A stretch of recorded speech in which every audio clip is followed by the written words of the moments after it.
Good afternoon, ladies and gentlemen, and welcome to Ray Fisher Stadium here in Ann Arbor, Michigan. And you've tuned in to WCBN-Sports' coverage of Michigan baseball in this final game of this Big Ten series against the Minnesota Golden Gophers. I'm TJ Fossmeyer. Alongside me here in the booth is Jonas Tomkin, and we're in for a fun one. Both teams split the doubleheader yesterday. One win for each, and they're looking to secure a series win as Michigan takes the field now with Mitch Vaught on the mound. And we'll run you through around the horn real quick for the Wolverines. It's a beautiful day here in Ann Arbor as both Big Ten teams are going to look to take this rubber game. Right. After a great two games yesterday. Michigan dominated the first one with a great outing from Kurt Barr. No surprises there. Right. Pitched a complete game, just one earned run off a solo home run. Michigan won that 8-1.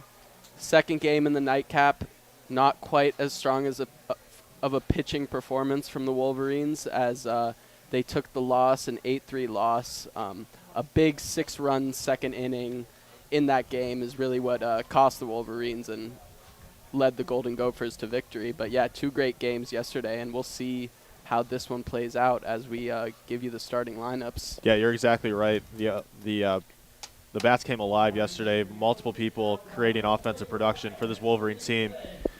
So we will get started here with Brady Council leading off for the Golden Gophers. Actually, the brother of Wolverine Jack Council. So we got a brother matchup in this series, and both of them are sons of former Brewers, now Cubs manager Craig Council. So it's a baseball family all around. We'll run you around the horn real quick for the Wolverines. We got Colin Priest at first base, Mac Timbrook at second, with Darnetti and Caruso at short and third, and then left to right in the outfield is Dylan Stanton, AJ Garcia, and Steven Rustich, with Vaught on the mound and Will Rogers behind the dish. We are just about underway. First pitch here at 1:03. First pitch fouled back by Brady Council.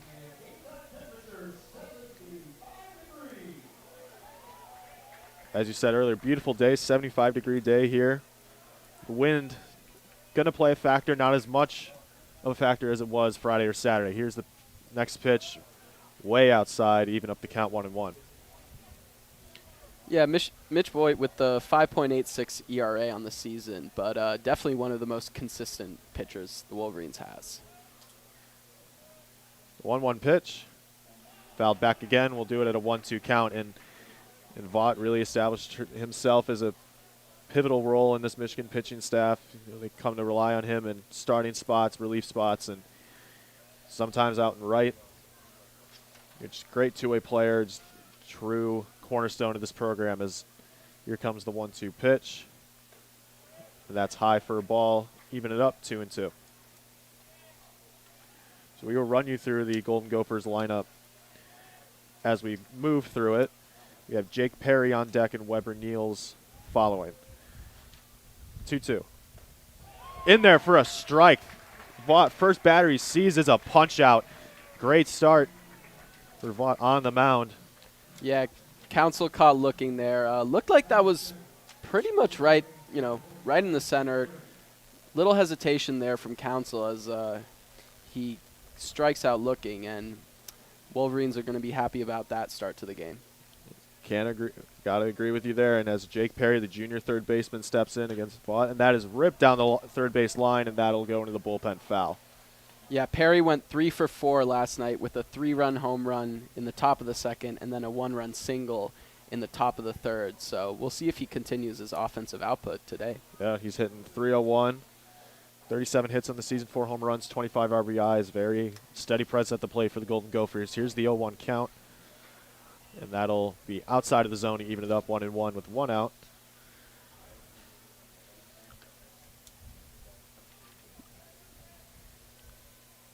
Looked like a close pitch, but yeah, Vaught not getting the call. Yeah, we get a good view up here from the strike zone. Here comes the 1-1 pitch, and that's fouled back, and we'll do it at a 1-2 count.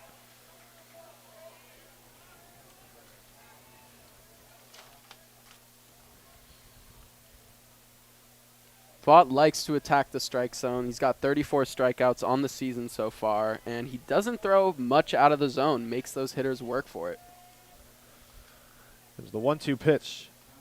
Big swing and a miss from Jake Perry, and 2 up, 2 down on punch-outs, and Mitch Voigt off to a hot start in this one on the mound. Yeah, Perry just a little behind that ball, and great start for Vaught. 2 strikeouts, first one looking, second one swinging, and we'll see if Wolverines can get a 1-2-3 inning to start out this game. So Weber Niels, the sophomore catcher, steps in from Cottageville, Minnesota. It's a .314 average, steady presence. He takes that first pitch in for a strike. Big cut on that one. As you said, Voigt's really coming at these hitters with the fastball, and the Golden Gopher offense so far cannot catch up to it. Here comes the pitch. Another big cut at that one. Looked like the breaking ball low and away. It's quickly down 0-2. Vaught is looking great to start out this game. No one, just a couple foul balls, but not any great contact from the Golden Gophers yet. Here's the payoff pitch. And that is singled out into right field for a base hit. So Weber Niels will reach on.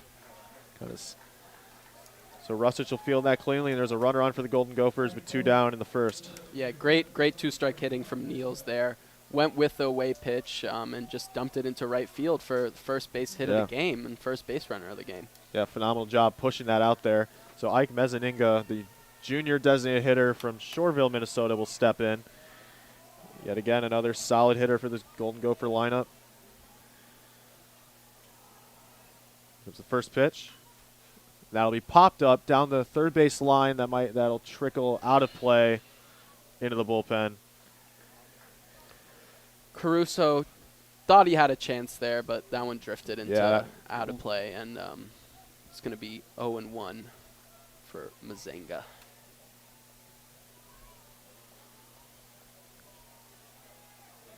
So Mezaninga in the lefty batter's box waits for Voigt on the mound, who delivers. And that is ripped into center field. That'll drop for a base hit. Weber Niels will take the turn and head for third, and there will be runners in the corners now for the Golden Gophers. 2 straight hits following 2 consecutive punch-outs for Voigt on the mound. Yeah, Golden Gophers were down to their last strike in the inning, but again, great 2-strike hitting from Niels, and then another base hit there from Mazinga, and they've got first and third 2 outs and a great scoring opportunity here in the first inning for the Golden Gophers. Exactly, and Josh Fitzgerald now up, following another plus 300 hitter for this team. 4 home runs on the season, 15 RBIs. Middle of this order, very potent. So Voigt looks at first, will fire. That'll be above the zone for a ball. Yeah, Vaught's probably a little disappointed he's still out there. He probably thought he had this inning done, but he's got a lot more work to do. Keep the Gophers scoreless. Fitzgerald set in the righty batter's box, and Voigt delivers inside. He's quickly down 2-0. Yeah, good pitch to hit here for Fitzgerald. We'll see if Voigt puts it in the strike zone. Definitely do not want to go down 3-0. Green light's on for Fitzgerald as he hits that one. Flied out into left field. Stanton tracks to make the play, and that'll be a third out. So Voigt, after 2 punch-outs seen in the first 2 hitters in this lineup, surrenders 2 hits, but to no avail. Strands 2, and we are still scoreless in this top of the first, 0-0, as Michigan looks to get some offense going at the start of the lineup. We'll have A.J. Garcia leading off with Mitch Voigt following and Stephen Hrustich at third. And A.J. Garcia hit his first collegiate home run yesterday, so that's a big milestone for him. He's really come alive in this later part of the season with injuries to Greg Pace Jr. and Jonathan Kim. He's solidified that starting center field spot and looks like he's keeping it for the foreseeable future. Yeah, he's really done a great job and stepped up. As a freshman, it's probably hard on this Wolverines team, but he's really been able to pull his weight ever since he got in. And he's a pretty good fielder. we saw in that first inning. He did a good job to cut Mazinga's ball off in center field, make sure that the run wasn't able to score from first. And that eventually kept the game scoreless so far, as Nick Argento is on the mound for the Golden Gophers. Freshman, 6'5". He's a big guy, can reach pretty far to the plate, and hasn't pitched much this season. Just 6 2/3 inning pitched, one start under his belt. So, nerves probably aren't too high, but for a guy who hasn't pitched that much, this is a big game, the rubber game, a Big Ten series. Two pretty equally matched teams in terms of skill, so we'll see how Argento does. Again, 2.7 ERA on the season, but very small sample size, so we'll see how he stands up against these Wolverines. Right, this will be his second start. He started earlier this season. And as you said, he's a big guy, 6'6", 225. Really kind of finger roll that right over the plate. Yeah. So as his infield watches on, he takes his cuts, warm up on the mound. And you're right, big test for the redshirt freshman. He was at transfer from North Carolina. Did not see anything at Chapel Hill, transferred to Minnesota and getting the start here.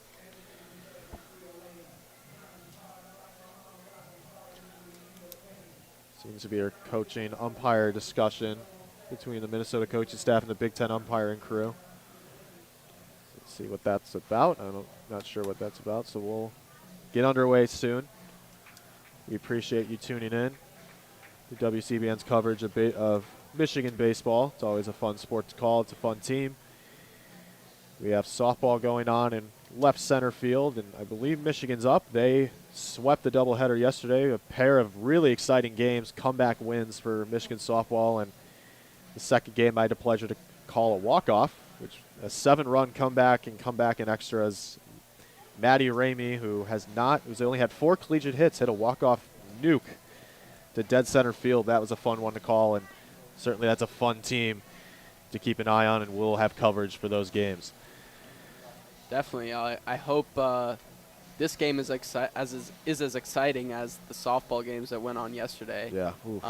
I doubt there'll be as much chaos as there was. Oh, it was chaos. Calling it. Yeah, it was. But yeah, it looks like 2 Minnesota coaches are having a word with home plate umpires Sal Giacomontonio, excuse me. But it looks like it's gonna be resolved as they're all gonna go to the pitcher's mound. Yeah. The catcher, head coach, and second base and home plate weird. umpire. Wonder what this is about. So we'll see a slight delay here in the action here at Ray Fisher Stadium. Probably something to do with his stance. They're taking a look at how he holds the ball with his glove. Seems like head coach Tracy Smith's looking on with intrigue. Yeah, they're looking at his stance. They're looking at the mound. Yeah. Odd turn of events here. Looks like Argento just got a fist bump from the home plate umpire, so I think we're good to go. All right, as he picks up the chalk bag and gets ready to start his second game as a Golden Gopher. We'll get underway. AJ Garcia gets onto the plate, but Tracy Smith wants a word with home plate umpire Sal Giacomontonio. So we'll see what. Garcia retreats back to the on-deck circle, so still have a slight delay here in Ann Arbor. Yeah, and now that we got the time, before the game, Gophers head coach John Anderson got some honors and a gift from Tracy Smith. Just a great historic career as a college baseball coach. Over 1,300 wins for the Golden Gophers, 11 big regular season Big Ten titles, 11 Big Ten tournament titles. Both most recent were in 2018. And yeah, he also took them to their first super regional in 2018, but looks like everything's back to normal, and we're going to get started with the bottom of the first. All right, we'll get underway here. AJ Garcia steps in the lefty batter's box, leadoff hitter from Chicago, Illinois, the freshman. Here's the first pitch. He takes that one low for a ball. And AJ Garcia is one player the coaching staff did not imagine would be in this leadoff spot in this stretch of the season as we really get into the middle of the Big Ten season following injuries to Pace and Kim. He's really stepped in as he takes that next pitch into the zone for a strike. Looked to be inside, but nonetheless falls into the zone. And he hit it, and again hit his first home run yesterday in the first game of the doubleheader. Yeah, it was a 3-run home run as well, so big help to the Wolverines in getting that win. Right. Here comes the 1-1 pitch. That's grounded to third base as he bobbles that one, so A.J. Garcia will reach on an infield single likely. So third baseman Jake Perry could not make a play on that one. That was a rocket off the bat of Garcia. Could not make the play, and Michigan leadoff hitter is on. Yeah, tough play there for Perry, especially against Garcia's speed. He knew he had to field that cleanly and get rid of it quick. Unable to do that, and Michigan's got their first man on today. So the pitcher, Mitch Voigt, steps in. Really a do it all kind of player for this Michigan program. So he steps into this, takes the first pitch, fouls that one back. So it'll be an 0-1 count. Yes, Voigt definitely loves to swing, leading the team in strikeouts with 38, but also still a great hitter. Loves to play the game. Hit a 2-run home run in the first game of the doubleheader Saturday, and we'll see if he can pitch and hit his way to a Wolverines win today. And he came up big, I believe, against Western Michigan. Had a home run in that one.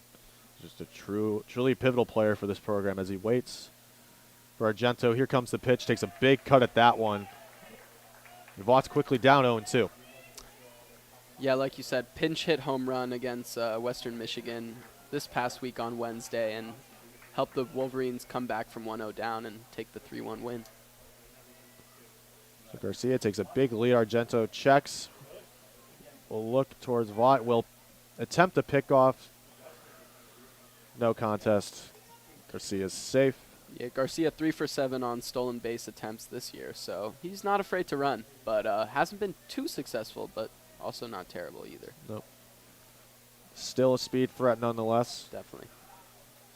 Second baseman and Brady Council is shading towards the base. As Mitch Voigt takes a big cut at that one, that'll be foul tipped. So we'll do it again in an 0-2 count.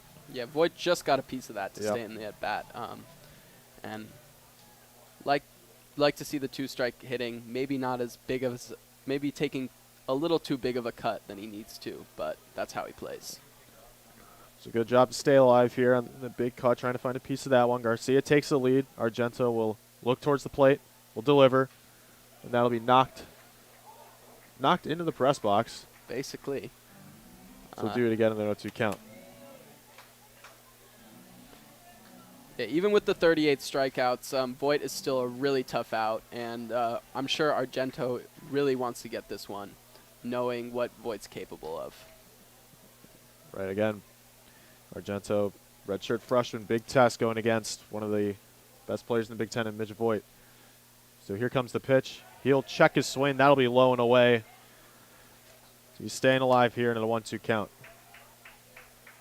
Good job by Voigt there to lay off of it. Give himself a chance, get a pitch to hit.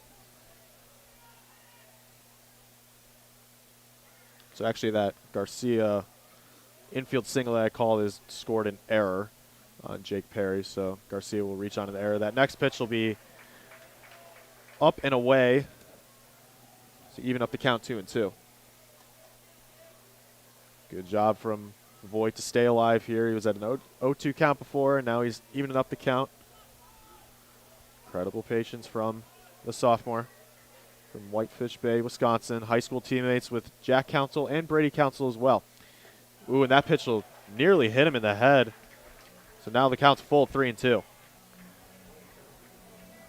Yeah, great job from Voigt to work the full count, and now a little pressure here on Argento still has not gotten the first out of this game, and now full count against one of Michigan's best hitters. Yep. Michigan's best hitter. So Argento sets on the rubber, deals, and that'll be flied out into center field, and Fitzgerald will make the play. Garcia will retreat back to first, and that's a big out, number 1. Sigh of relief there from Argento as he gets that tough out, and Mitch Voigt went up 0-2 in the count, but Voigt brought it back to 3-2 and got a little under that ball, so it was easy play for Fitzgerald in center, and it's going to be 1 out with Garcia still on first. So Stephen Hrustich will dig in. Senior right fielder, transfer from Northwestern. As Garcia will slide back to first on pickoff attempt to no avail to Argento. Argento will top out at around 91 miles an hour on his fastball. Have not seen too much breaking ball action from him in this one so far. Stephen Hrustich is into the righty batter's box, waits for Argento as he deals and takes a big cut at that one. And he's down 0-1. Yeah, even though he tops out at 91, his 6'6" frame, definitely gives him an advantage, as he really can reach towards the home plate, and the batters do not have a lot of time to see that fastball. Right, using that frame to his advantage. So here's the pitch, and that'll be outside for a ball, even it up 1-1. And Hrustich, again, last year, all Big Ten third team. 325 last year with 6 home runs in the offensive category in runs scored, home runs, and OPS. So he's a big bat for this Michigan lineup as he fouls that next pitch off down the first base line, way out of play, foul. On deck for the Wolverines is Colin Priest, the freshman, and yet another freshman for this Wolverine team that has truly made an impact as soon as they arrived to campus this year. So Garcia leads off, runner on first with 1 out and a 1-2 count to Stephen Hrustich. Nick Argento throws it to first to no avail. Safe at first. Garcia taking a substantial lead, but nothing too risky where he doesn't have to scurry too much to get back. But definitely making Argento think a little bit. Right. Outfielders playing way back, left field, about 5 feet away from the track. And Hrustich will ground that to the pitcher just over Argento's head.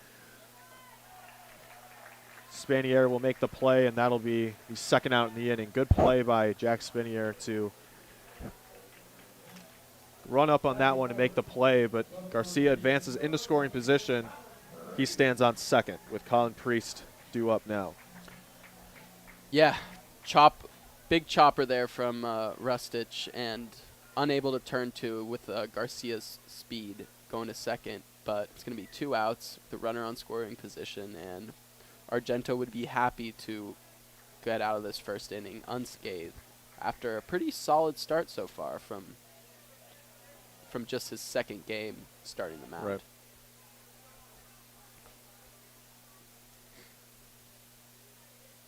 So Colin Priest will step in, the lefty against the righty pitcher, and that pitch will get away from him. Garcia will advance to third, and now there's a runner just 90 feet away for the Wolverines. Argento, that went straight into the turf, and the Golden Gopher catcher and Weber Niels could not get a handle on that one, and the runner advances. So it's a big opportunity for the Wolverines here to get up early.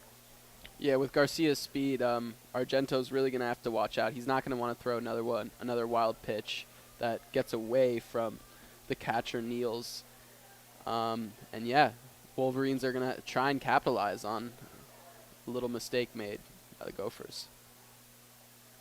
So Priest, the freshman from Mount Dora, Florida, will take the next pitch in for a ball, and he is up 2-0 with 2 outs, a runner on third.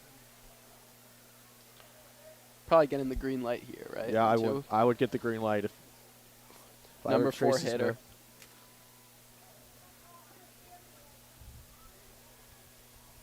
17 RBIs on the season as he waits, and he'll foul that pitch back It'll be a 2-1 count. Yeah, good pitch there from Argento, attacking Priest inside and ties him up a little bit, but still a good count for Priest, and this will also be a good pitch to hit. So here comes the 2-1 pitch. That'll be outside, 3-1, and you're exactly right. I'd get the green. If you're Tracy Smith, you got to give your cleanup hitter the green light here. Got to have a pitch in the zone here. With Dylan Stanton on deck, who did hit a home run yesterday. So there's 2 power threats back to back.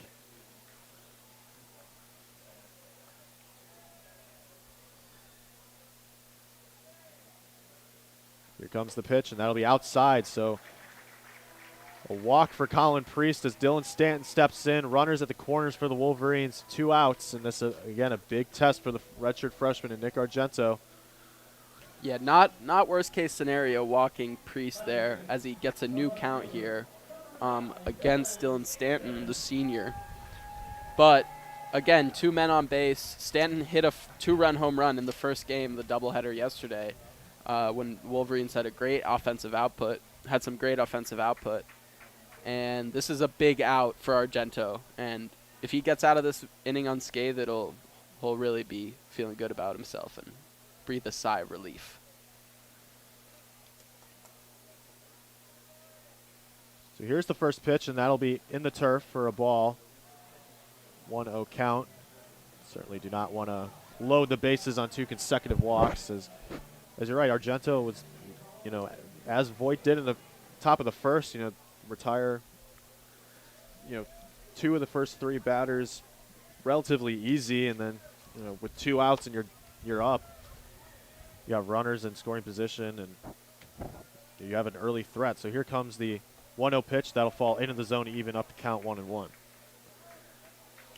Yeah, big pitch there from Argento. You don't want to go 2-0 down like he did in the previous at-bat. And we'll see how he goes after Stanton. Stanton has 14 runs batted in on the season. Looking to make that 15 here with Argento getting set on the mound and will deliver. And that it's off the catcher's glove. Dylan Stanton had to get out of the way. Looked like it hit him from up here, but we'll do it at a 1-1 count. 1-2 Looks count. like it hit his bat accidentally. It hit his bat. Oh, frustrating there for Stanton, but now it's a 1-2 count, and our Wolverines down to their last strike in the inning. Michigan faithful did not like that call, so we'll do it at a 1-2 count with 2 outs. Garcia at third and Priest at first. Argento will look towards the plate and will fire. And that'll be in the turf. Niels gets on with keep the runners at their respective positions, and it's a 2-2 count. Breaking ball just got away from Argento. Yeah, great athletic move there from the catcher, Weber Niels. Yeah. Big block there, as you do not want to let this first run score, as A.J. Garcia waits patiently at third base, trying to get home. Yeah, Garcia was raring for that chance. Saw him almost get like halfway in between home plate and third, but retreated back. So Argento will get set. Stanton waits. He will pick off at first to no avail again. We'll do it at a 2-2 count with 2 outs. 2 on third and first. Cole Caruso on deck, but Dylan Stanton, the senior left fielder, is up here in a big spot. So he waits. Kind of crowding the plate, so and that pitch will be outside to run the count full 3-2. And again, it seems like the command is becoming an issue for Nick Argento. Breaking ball multiple times have been in the turf, and the fastball has gotten away from him. Big pitch right here. You do not want to load the bases if you're Argento, and you're just going to have to go after Stanton, see what he's able to do. 3-2 count, 2 outs, 2 on. Stanton at the plate. Argento will deal, and that pitch is called off. That is a pitch clock violation? Maybe a pitch clock violation or a balk here. So nonetheless, the bases are loaded for the Wolverines, and Cole Caruso steps in for the Wolverines, hitting .241 in the season, 25 RBIs off 1 home run. Big spot as Nick Argento will receive a mound visit real quick. Yeah. Here in the bottom of the first, this is a prime chance for the Wolverines to get up early. Yeah, Argento showing that a little bit, that inexperience there, as on a big 3-2 pitch, he lets the pitch clock run out and gives Stanton the free base to load the bases for the Wolverines. No runs scored yet for the Wolverines, so Argento still can squeeze his way out of this as he meets with the infield and pitching coach for the Gophers. Give him a little pep talk. Niels is talking to him as well. Yeah, it seemed like, at least of late, that command was kind of an issue. The breaking ball got away from him too many times in that one. Yeah, and then the fastball kind of got a little out of control towards the end. But nonetheless, mound visit's quickly over, and Cole Caruso will step in a big spot with bases loaded. Garcia on third, Priest on second, and Stanton on first. Yep. Caruso will step in. Argento will check the wristband. Get the call from the dugout. We'll step in on the rubber.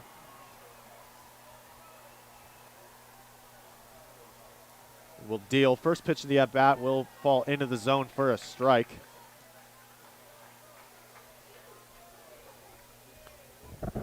Yeah, Caruso with 25 RBIs on the season, so big chance. Base hit drives in 2 here, so we'll see if he can come in clutch like he has done before. So next pitch will be inside. That'll be out of the zone for a ball to even it up 1-1. And right, anything in the outfield will likely score 2. In the gaps will likely score 3 and a potential base clearing hit. So it's a 1-1 count with 2 outs. Here in the bottom of the first, Cole Caruso up. And he will hit that one down the first base line, and that'll trickle out of play foul. Yeah, that one was always slicing to the right. Not much of a chance there, but 1-2 count here for Argento as a look to squeeze his way out of this first inning unscathed. Caruso will step in, crowding the plate a little bit. He'll wait for Argento, who will deliver. Ooh. Up and in, nearly at the head, and that's the second time Argento's nearly hit Michigan's batters in the head, so we'll run the count even 2-2. Cole Caruso, one of many newcomers for this Michigan Wolverine team. One of 7 transfers, one of 27 newcomers for this team, and he is been a stalwart for this team, hitting 6th as Argento will deliver, and that'll be fouled over the press box, and we'll do it again in the 2-2 count. Yep, these Michigan hitters are really making Argento work today.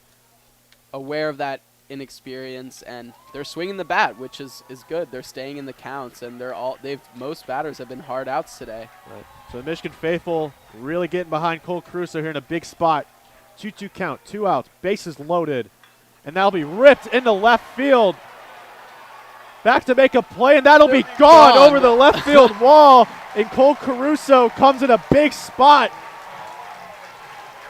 Yeah. And it'll be a grand slam for Cole Caruso, his second on the season. And boy, the Wolverines come up big. 4-0 the score. And wow. Yeah, really, really great hitting there from Caruso. Stayed in the at-bat, fouled off some tough pitches, and got a pitch to hit and crushed it. Line drive home run over that big left field wall. And yeah, unfortunate for Argento, who, had a couple chances to get out of this inning unscathed, but Caruso makes him pay in the worst way possible, adds 4 RBIs to his season, 29 on the season, just 5 behind Voigt. Yeah, that was crushed over the high wall in left field.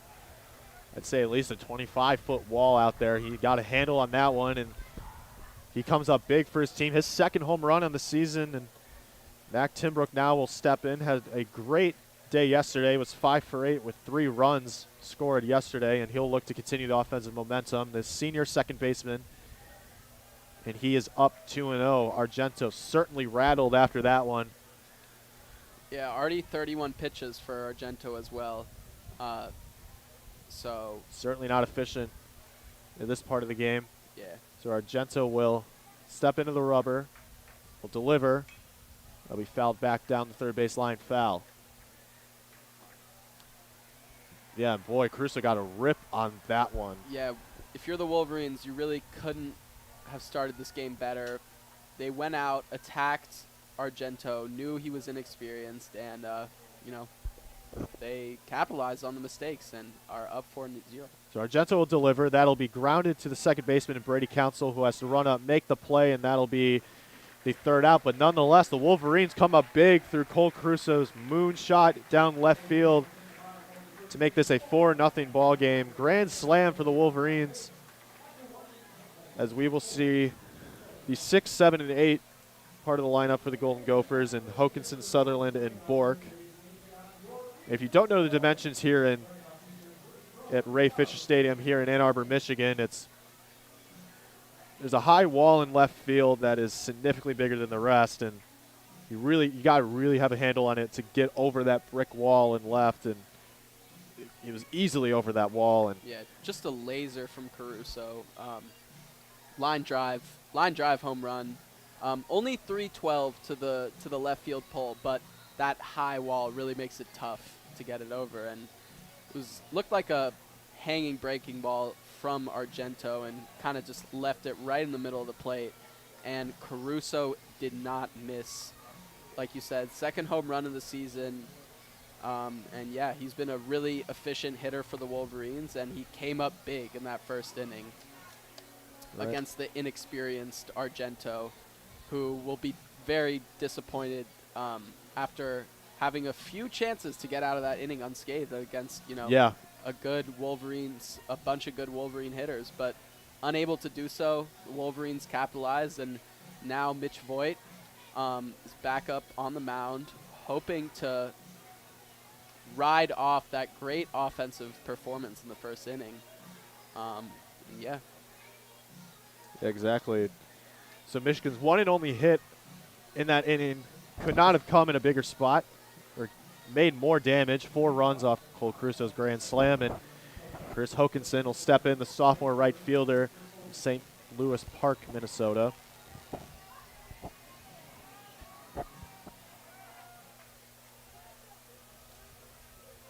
Voigt again on the mound. And he will take that first pitch right to the second baseman and Tim Brook, and he'll make the easy play for the first out of the inning. Very efficient pitching from Voigt. 1 pitch ground out here. As Charlie Sutherland will step in, the freshman left fielder who thought he had a play on the Cole Caruso grand slam, but nonetheless trickled over the wall. So the lefty will step in here against Mitch Voigt, who will deliver. That'll fall into the zone for a strike. Yeah, just Sutherland's 5th start on the season, but he's been a consistent hitter for the Golden Gophers, and understand why he's in the starting lineup today. So here comes the pitch, and he will take that one back foul, 0-2. Sutherland hitting .300 on the season, 6 runs scored, 9 hits, 6 RBIs, 1 home run. So he's in that limited amount of time. He has certainly made his impact. Mm-hmm. Formerly came in pinch hitting circumstances and gets the start in this one. So he gets set in the lefty batter's box against the righty, and Mitch Voigt, who will deliver. Big cut on that one, and that'll be a punch out. Voigt's 3rd in this one, and the Golden Gophers seem to have not figured it out against Mitch Voigt in this one so far. 3 punch outs for him. Yep. Through 1 1/3 innings pitched so far.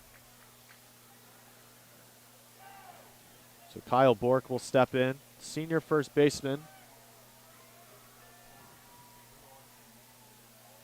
The righty. Take the first pitch low and away for a ball. Make it a 1-0 count. Yeah, first inning, Voigt was able to get the first 2 batters out pretty quickly, and then struggled a little bit, gave up 2 base hits. We'll see how he does after he gets the first 2 outs here. So he'll take that first pitch right to Cole Caruso at the hot corner, who will fire that over to first, and that'll be the 3rd out of the inning. Mitch Voigt, 3 up, 3 down in quick succession, and this is exactly what you want if you're the Wolverines. Come out big in the bottom of the first with a grand slam, and Mitch Voigt shutting the door on the Golden Gopher offense, and Argento again takes the mound, certainly who has to be rattled after that Cole Caruso grand slam, and we'll see how he recovers. Yeah, I mean, unfortunately, Argento didn't pitch a terrible inning, only giving up the one hit, obviously the grand slam from Caruso. But if you're Argento, you got to be thinking, I could have gotten out of that inning a few times, and I think he knows he has the stuff to go up against these Wolverines. It's just whether or not he can step up in those big moments and not make mistakes, because hanging a breaking ball to any Michigan hitter is not what you want to do, especially when the bases are loaded. Right. And Caruso really punished Argento for that mistake, and we'll see how he comes back out here. Hopefully he's gotten a little bit of his confidence back after he definitely was feeling a little down after that grand slam. Yeah, you're certainly right. This is a big test for Nick Argento in his second start. See how he recovers after this one. And John Anderson and the Golden Gopher coaching staff certainly test him on this one. Yeah. And we'll see if Michigan continues some offensive momentum as Will Rogers will step in. The transfer from Arizona State has made a big impact for this team as well. In a pinch hitting situation against Maryland on Easter weekend, hit a pinch hit home run. That was pivotal, and a really close loss against a really good Maryland team, but they came out with the series win in that one. They actually broke Maryland's Big Ten series winning streak that dated back to April of 2021. Wow. So it's a big bragging right, point of pride for this Michigan team, as Will Rogers will step in. The Minnesota native going against his home state school, rather.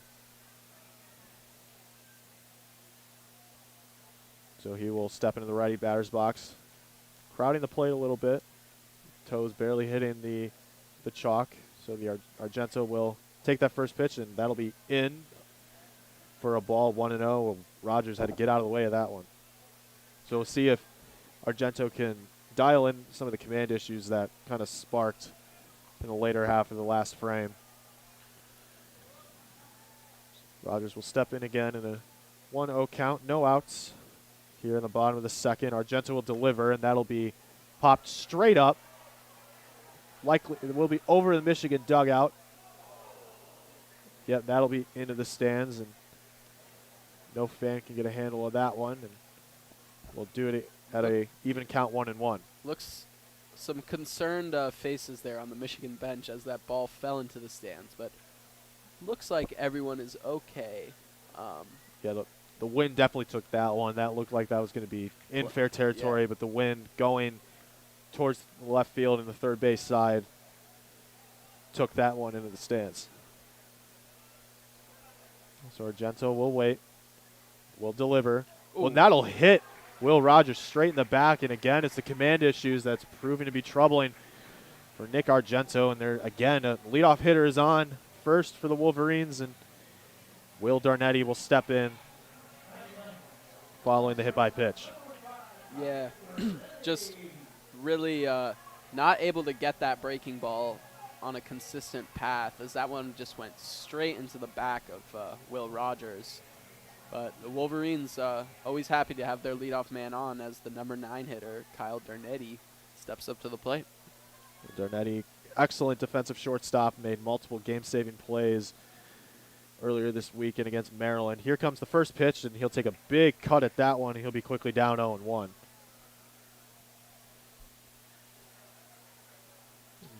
Darnetti, the grad transfer from Oregon State, part of that storied program out in Corvallis, Oregon. He had 235 last season, 93 hits, 5 home runs, 50 RBIs, and was a pivotal part of that program and their success, and comes over to Ann Arbor and solidifies that starting shortstop spot, as he'll take that next pitch for a ball, 1-1 count.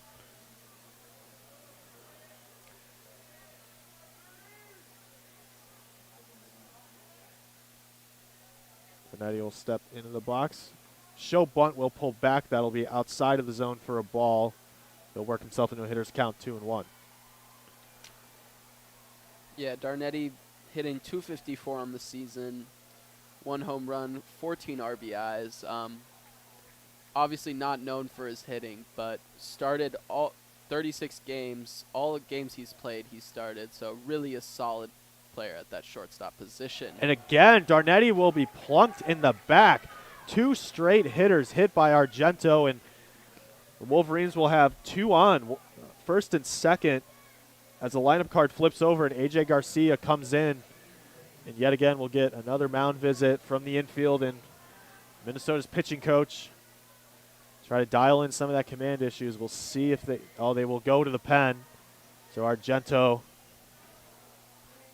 through 1+ innings of work, allows a grand slam, hits 2, no strikeouts on the day. And he certainly just got rattled after, retiring 2 batters in quick succession in the top of the first and let that grand slam get to him. Hit 2 straight batters, and we will see a pitching change here.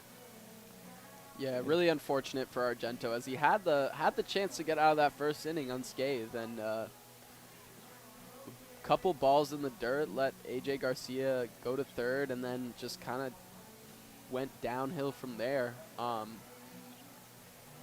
Couple walks, loaded the bases, and again, Caruso made him pay after he hung a breaking ball right down the middle. Caruso killed it over the left field wall. Nice line drive home run. So we will see Justin Thorstensen step in, the Canadian native, senior, 6'4", lefty. So Michigan will see a southpaw.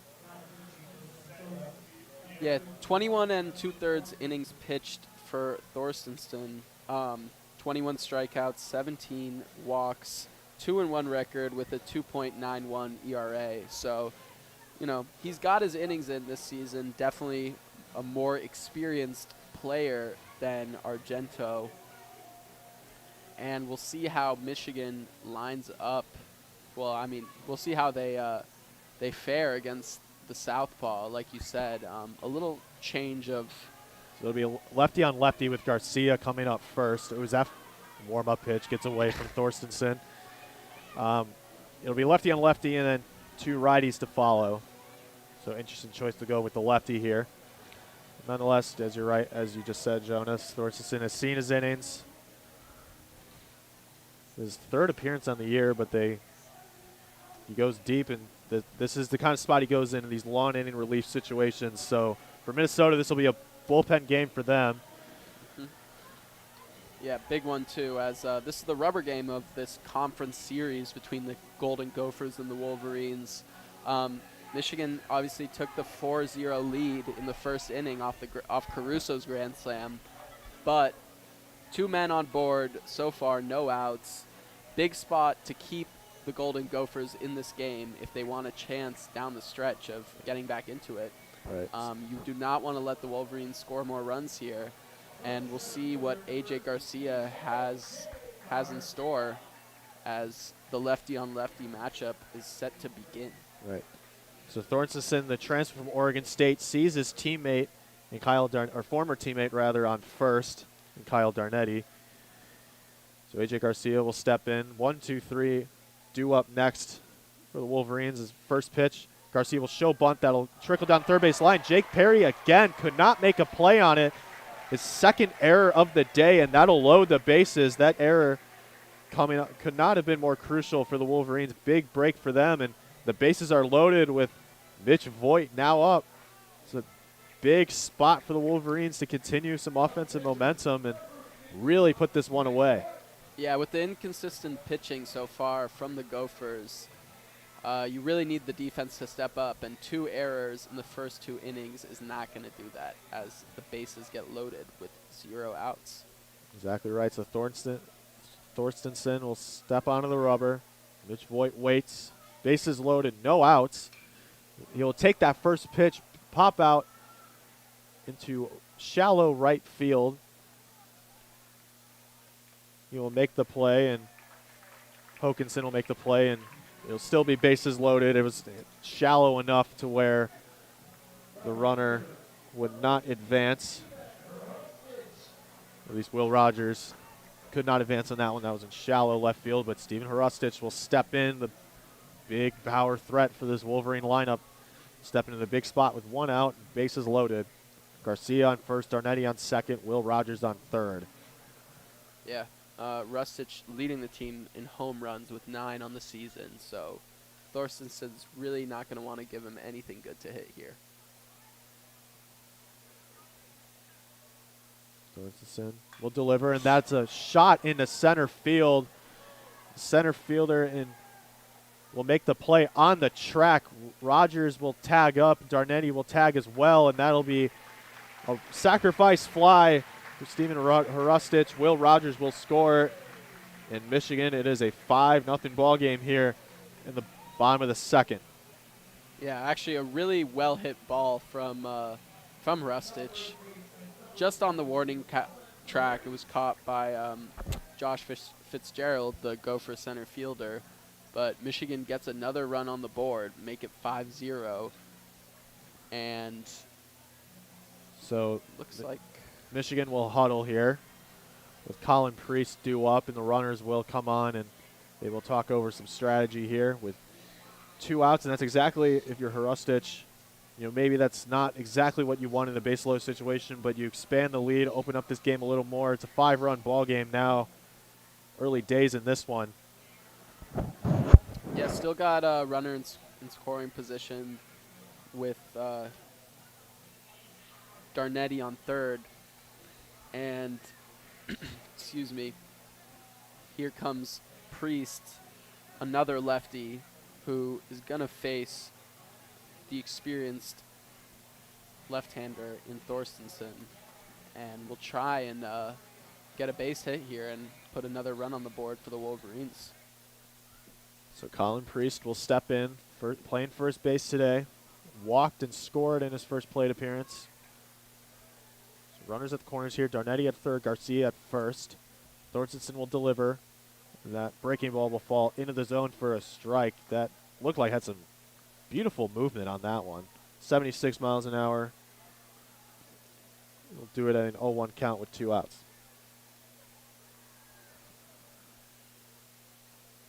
And here comes the pitch. Garcia will dart for second. Easy steal for him. His 4th on the year. And now 2 runners in scoring position for the Wolverines. And I'm sure that's what they were talking about in the huddle there. Put some more pressure on Thorstenson with 2 runners in scoring position on second and third. And Colin Priest now up, waiting for Thorstenson, who will deliver. And he will ground that just past Council's glove. 1 run will score, and Darnetti. Garcia will make the turn. 2 runs will score, and Colin Priest has a 2 RBI single to really open up this game. It is now a 7-0 ball game. And boy, the bats have come alive in this one. Yeah, Michigan played that perfectly. Garcia stole second base. Obviously, Weber Niels, the Gopher catcher, isn't going to throw that ball to second unless he really knew he had a chance. Doesn't want to let the runner from third score. But doesn't matter in the end, as Priest shoots that one past the second baseman and scores 2 runs for the Wolverines. Yeah, that was just outside Brady Council's glove in second. Dylan Stanton will step into the plate. He walked and scored in his last plate appearance again. He will look to score Priest at first. You could not have drawn that up any better if you're Tracy Smith and the Wolverine coaching staff. Garcia advancing to second and Priest scoring both of them. Stanton will take that next pitch foul behind the first base concourse, and will do it at a 1-1 count. Yeah, great hitting from Priest as well. Didn't try and do too much with the ball. Knew a base hit would score 2 and just shot it past Brady Council at second base. So we'll do it a 1-1 count. Runner at first. Here comes the pitch. Stanton will take a shot into center field, and Fitzgerald will make the play for the 3rd out. But nonetheless, Michigan comes up with 3 big runs off of Hrustich. Sacrifice fly that scored Rogers, and Colin Priest coming up big with a 2 RBI single to score Darnetti and Garcia, and it's a good ball game if you're a Wolverine fan. 7-0 through 2. Yep. again, looking like the first game of the doubleheader yesterday. Wolverines took a big lead early in the game as Mitch Voigt is going to come on for his third inning. Mitch Voigt really shut down this lineup in his last outing, or in the last frame. 1, 2, 3 in quick succession. So he looks to continue that and keep stay in control of this game. And I'm sure the confidence for him with 7 insurance runs just makes him all the more comfortable out there on the mound. Yeah, only 23 pitches through the first 2 innings as well. Wow. So after a doubleheader yesterday where Michigan was forced to use a lot of their bullpen in that second game, they'll hope to get a lot out of Voigt, and he's looking good and efficient so far. So a lot of experience under his belt too. So this 7-run lead is probably making him very happy. Right. He probably doesn't mind sitting on the – well, he's hitting too, so he's not even right. sitting on the bench while they're hitting. But, yeah. Yeah, any pitcher's happy to see their offense come alive. Certainly makes them more comfortable. It's amazing what it does to a pitcher's confidence when you're up 7, you're up big early, and you really just dial it in. And yeah, Voigt with 50 and 2/3 innings pitched coming into the game. Obviously very experienced, and he's who you want on the mound with a 7-0 lead early in this game. right. So the 9-hole hitter and Jack Spanier will come in, the freshman shortstop from Cold Spring, Minnesota. A lot of homegrown talent up and down this Gopher lineup. As the first pitch will fall into the zone for a strike. Yeah, like you said, a lot of Minnesota natives on this Golden Gopher team. Same with Coach John Anderson. Minnesota has been part of his life since he was born. So Vaught will deliver the 0-1 pitch. That'll be low and away for a ball, 1-1 count. Again, Spanier, the freshman. Very athletic, played football, basketball, and baseball, so very versatile athlete for this Golden Gopher program, and he's solidified that most athletic position in baseball at shortstop, as that pitch will get away from Will Rogers for a ball, 2-1 count. Yeah, only 5 hits on the season so far for Spanier, hitting at a 167 average, but obviously a great athletic shortstop, and, you know, they've got him in the lineup for a reason. So Spanier will wait, crowds the plate, Vaught will deliver, and that'll be ripped into center field. Timbrook will make the play from second. Wow, he came out of nowhere. I thought that was easily a base hit for the Golden Gophers. But Timbrook came over. His defensive alignment anyway was shading into the outfield, so playing back allowed him to get a play on that one, and that's a huge first out for Vaught and the Wolverines. Yeah, it looked like that inside fastball tied Spanier up a little, so he didn't quite get the barrel to it. Here's the first pitch against leadoff hitter and Brady Council. That'll be a towering shot foul down the third base line over the bullpen. So that'll be a foul ball. Again, Brady Council playing his younger brother, Jack, in this one, who is not in the starting lineup. Only a freshman for this Wolverine program. Well, it'd be nice to see him in a pinch hit appearance. Definitely. So we'll do it at a 0-1 count. Voigt will deliver. That'll fall just below the zone, and it's an even count now, 1-1 with 1 out. Nobody on. Outfield shading slightly left against the junior second baseman and Council. Voigt will deliver. And actually, this is high school teammates going against each other. Voigt came from Whitefish Bay, Wisconsin, same as Brady Council. So this is a unique matchup. High school versus high school teammates right here on the mound and at the plate. So bragging rights certainly at play here. So that next pitch is away for a ball. 2-2 count. Breaking ball just gets away from the zone. It is a potent breaking ball at 85 miles an hour. So we'll do it at an even count. 2-2. Voigt will deliver. That'll fall just outside of the zone to run the count full, 3-2. Rogers wanted the call there for sure. Stuck out his glove a little longer than normal. We'll do it at a full count. Voigt sets, delivers, and that'll be ripped into left field for a base hit on a rocket. Stanton will quickly make the play on that. And there will be a one-out single for Brady Council, and he certainly got the bragging rights on that one. Yeah, after failing to get on base in his first at-bat, I'm sure he'll feel nice to get that one over his former teammate. And great hitting there. Got the count full and rocket into left field for the first runner of the inning for the Golden Gophers. So Jake Perry will step in. He's made 2 errors in this one. Both the errors charged to the Golden Gophers belong to him, and one in the first, one in the second, so he'll step in the second plate appearance of this one, and he will pop that in the left field out of play, foul. 0-1 count. Yeah, 2 fairly costly errors for Perry to start this game, and after a big hitting performance last night in the nightcap of the doubleheader, we'll see if he can make up for some of his shortcomings in the field with some nice hitting. Right. So Perry struck out in his first plate appearance. We'll let that one go outside of the zone for a ball to even it up 1-1. Breaking ball just gets away from Voigt there. Darnetti shading closer to the base, as well as Cole Caruso closer to second, and Jake Perry take a big cut of the fastball there to make it a 1-2 count. He will recollect himself, step back into the lefty batter's box.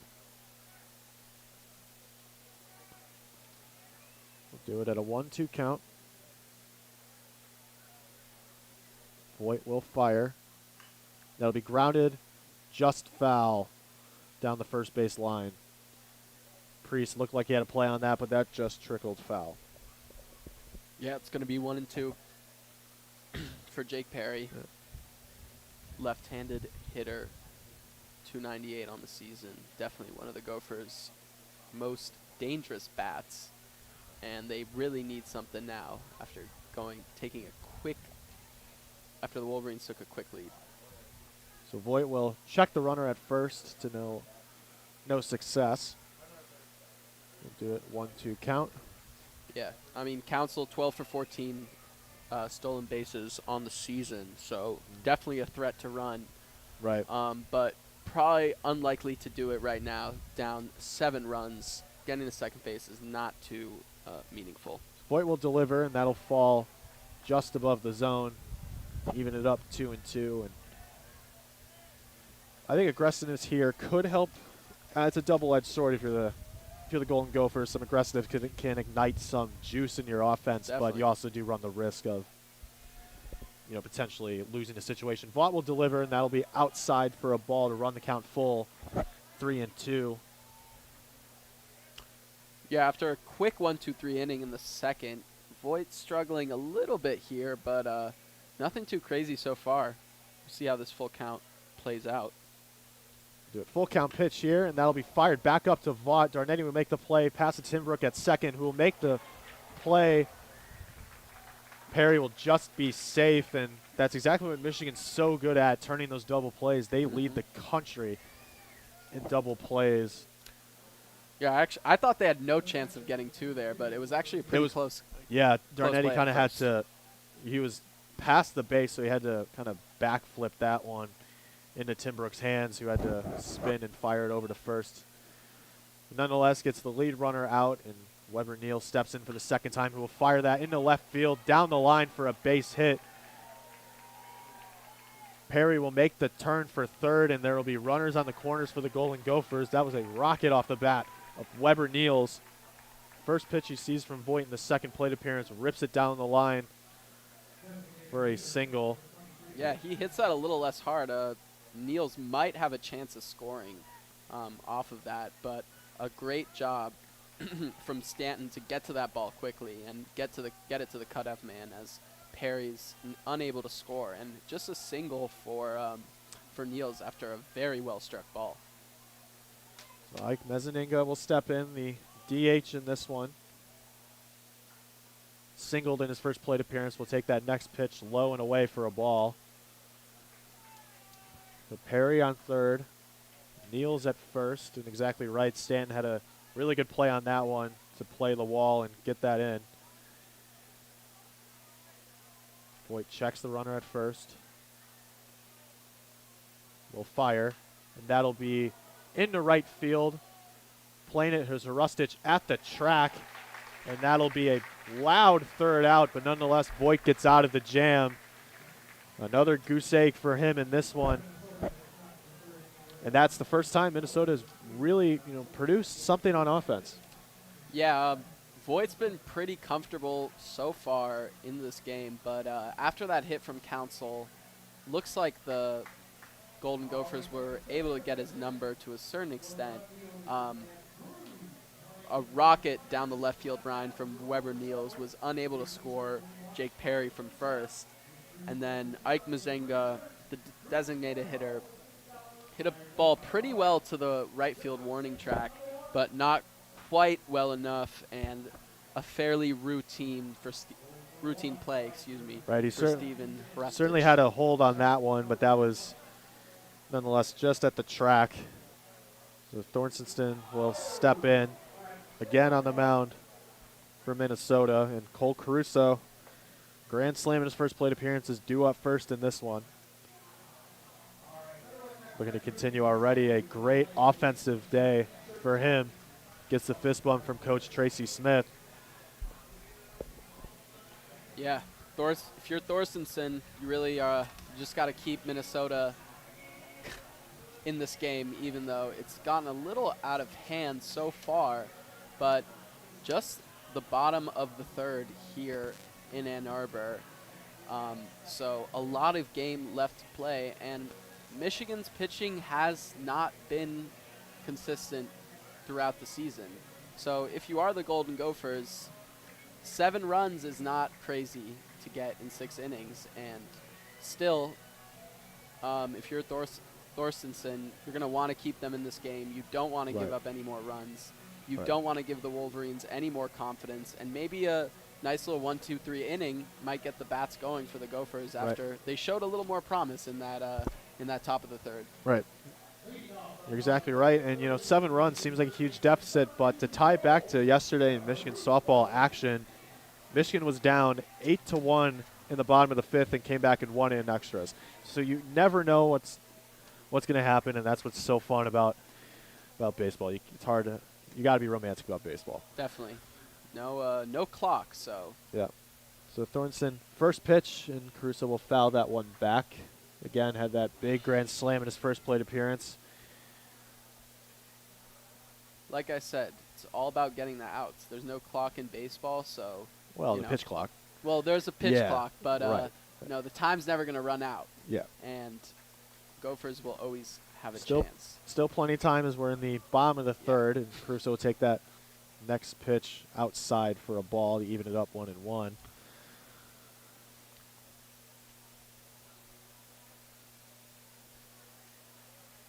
Here comes the next pitch. That'll be inside. Caruso got to get out of the way of that one. So he's quickly up 2-1. Mac Timbrook on deck.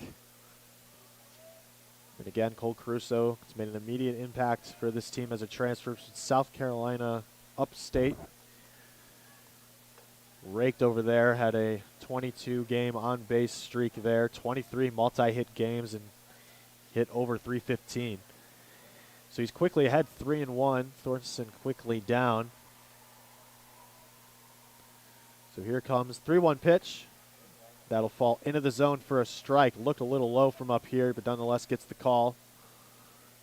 Needed that one. Don't want to walk the leadoff batter here in this bottom of the third. So the count runs full. Here comes the pitch, and that'll be outside for a ball, and Caruso continuing a good offensive day, draws a walk, takes the free pass, and Mac Timbrook will step in. 3 straight innings for the Wolverines where the leadoff hitter has reached base. And they've scored on each of those opportunities, so that good streak, good trend to have if you're a Michigan fan, if you're on the team. Nonetheless, Mac Timbrook will step in, shows bunt, will pull back. That'll be outside of the zone for a ball, 1-0. Zach Timbrook, the graduate student from Kent, Ohio, went to Kent State. Second team all MAC last year. He gets hit on that one, and I believe that's his second time being plunked in this. Oh, no, sorry. No, he was not hit earlier. He will take the free pass. 2 straight free passes. One from the walking Caruso and Timbrook, who got hit in the back. Third Michigan batter in this game that's been hit in the back. And Will Rogers, who was hit in his last plate appearance, will step in. Yeah.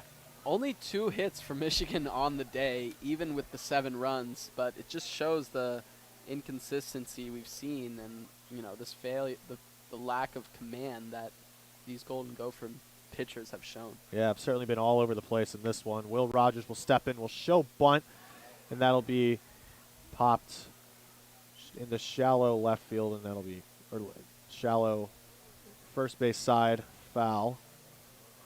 0-1 count. Caruso on second. Timbrook at first, and Rogers at the plate. Hitting 191 on the season. 3 home runs, 14 RBIs. So when he hits, certainly does damage. So he will make a bunt. That'll be caught by Weber Niels behind the dish for a first out. Big out for Thorstensen. Right. After the 2 puts the 2 first batters of the inning on base.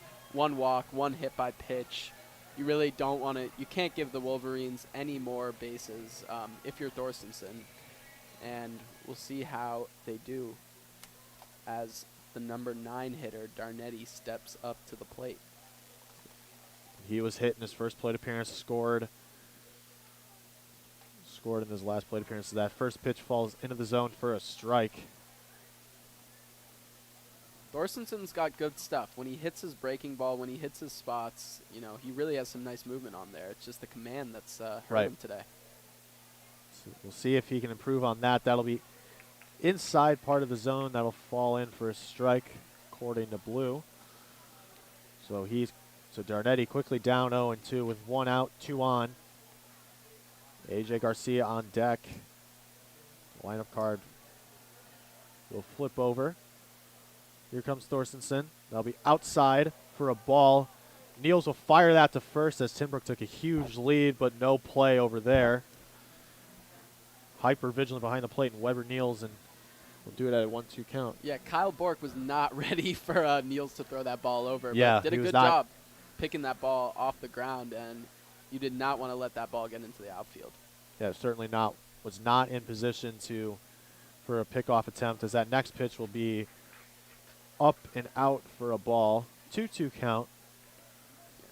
Like you said, you love to see some aggressiveness from the Golden Gophers, but that ball gets by, and it's a really devastating mistake. Right. Especially in this rubber matchup as well. Here comes the pitch. Darnay will fire that into the hot corner at first. Perry will make the grab, throw it down to first, and Timbrook is caught lacking. Double play for the Golden Gophers, and what an aggressive defensive play. Jake Perry certainly made up after 2 errors earlier in this one. Snags that one, fires that to first for the double play, and yeah, wow. Great play from Jake Perry. Ball was lined just to the left of him. He just stuck his glove out, caught it quickly, took a look at second base, saw he did not have a chance to get the runner there, but saw how far runner was from first and fired it in there. And great double play to get the Gophers out of the inning, their first scoreless inning of the day. It's got to feel good. Got to feel good for Thorstensen, especially after the 2 errors. It's nice to have, some fielders making plays for you, and hopefully we'll see if that, puts some confidence into the Golden Gophers, especially on the batting side. After what was a great play, very smart from Jake Perry. Yeah. So that would certainly ignite some juice in the Golden Gophers. We'll see if they can capitalize on that as Voigt takes the mound again. Yep. He's looking to goose eggs for all 3 innings. But second inning was 1, 2, 3 in quick fashion, and kind of struggled relatively in the last frame. So we'll see how this top of the fourth treats him as he takes his cuts on the mound. Yeah, 43 pitches so far on the day through 3 innings, so some efficient work from Mitch Voigt. Giving up 4 hits, obviously, but no runs to come with that. So really a great performance, great solid performance from Mitch Voigt so far. Like you said, Gopher bats woke up a little bit last inning, but not able to do any permanent damage. But we'll see how it plays out here as we get started with the top of the 4th inning. So we'll see the 5, 6, 7 hitters up now. Josh Fitzgerald, the junior center fielder, will step in. He's 0 for 1 in this one. Pop up to left field. Vaught will deliver, and that'll be a pop up again. This time to right field. Hrustich will make the play, and there's the first out of the inning. Yeah, big cut there from Fitzgerald. Again, you like to see the aggressiveness. Got tied up a little bit, though. And, yeah, pretty easy play there, excuse me, for Hrustich in right field. Chris Hokinson will step in. Again, 0 for 1, ground out to second base and earlier in this one. So Voigt will cradle and deliver here. Outside part of the plate for a ball.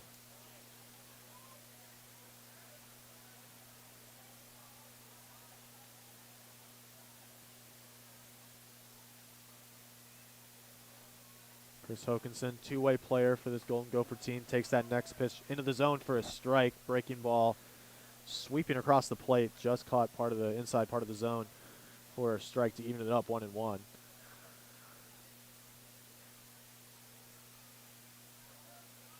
Hokinson in the lefty batter's box, pitches lefty as well. Will take that first pitch, grounds that one to Priest at first, who will make the play, and Voigt, who runs over to the bag to make the play, and that'll be the second out of the inning.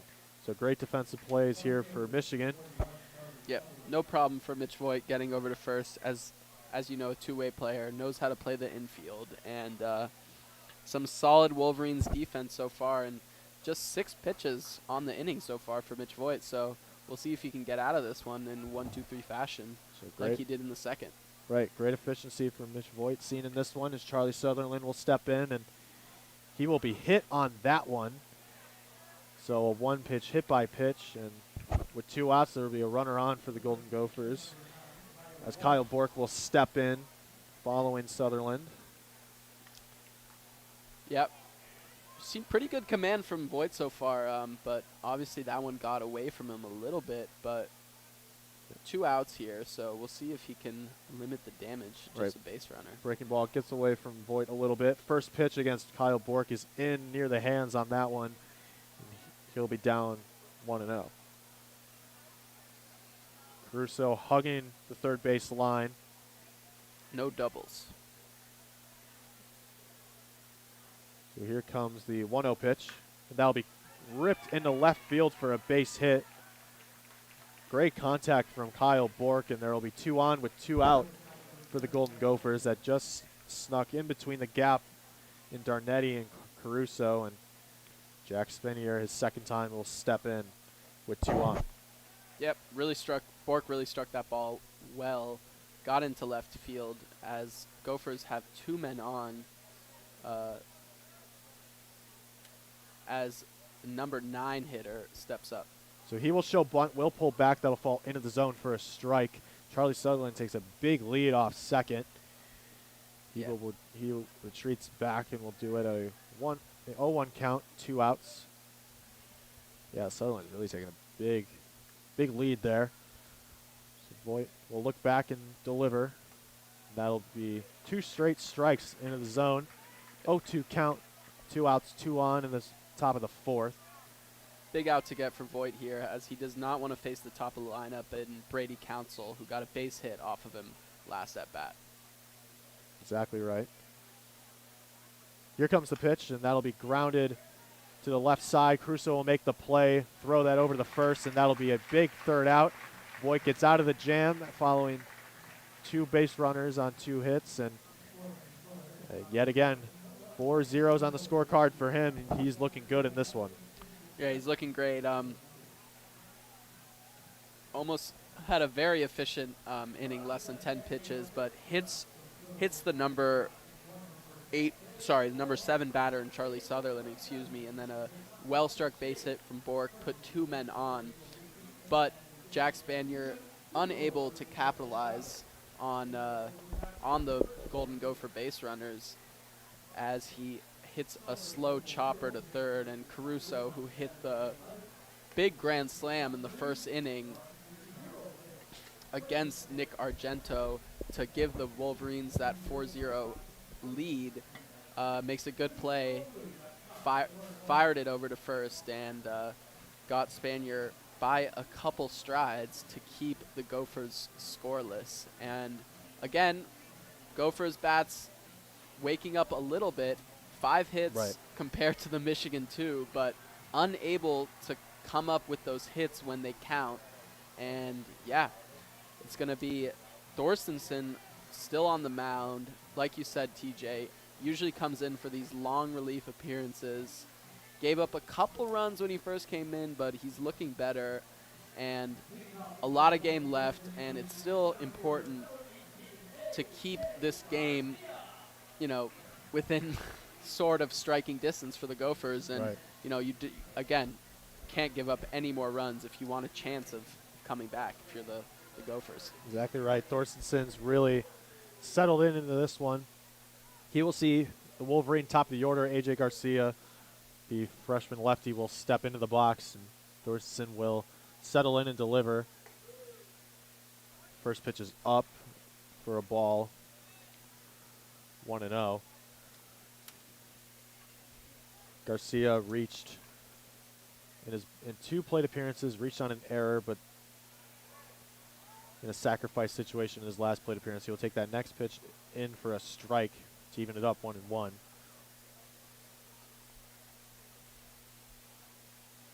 Thorstensen will deliver.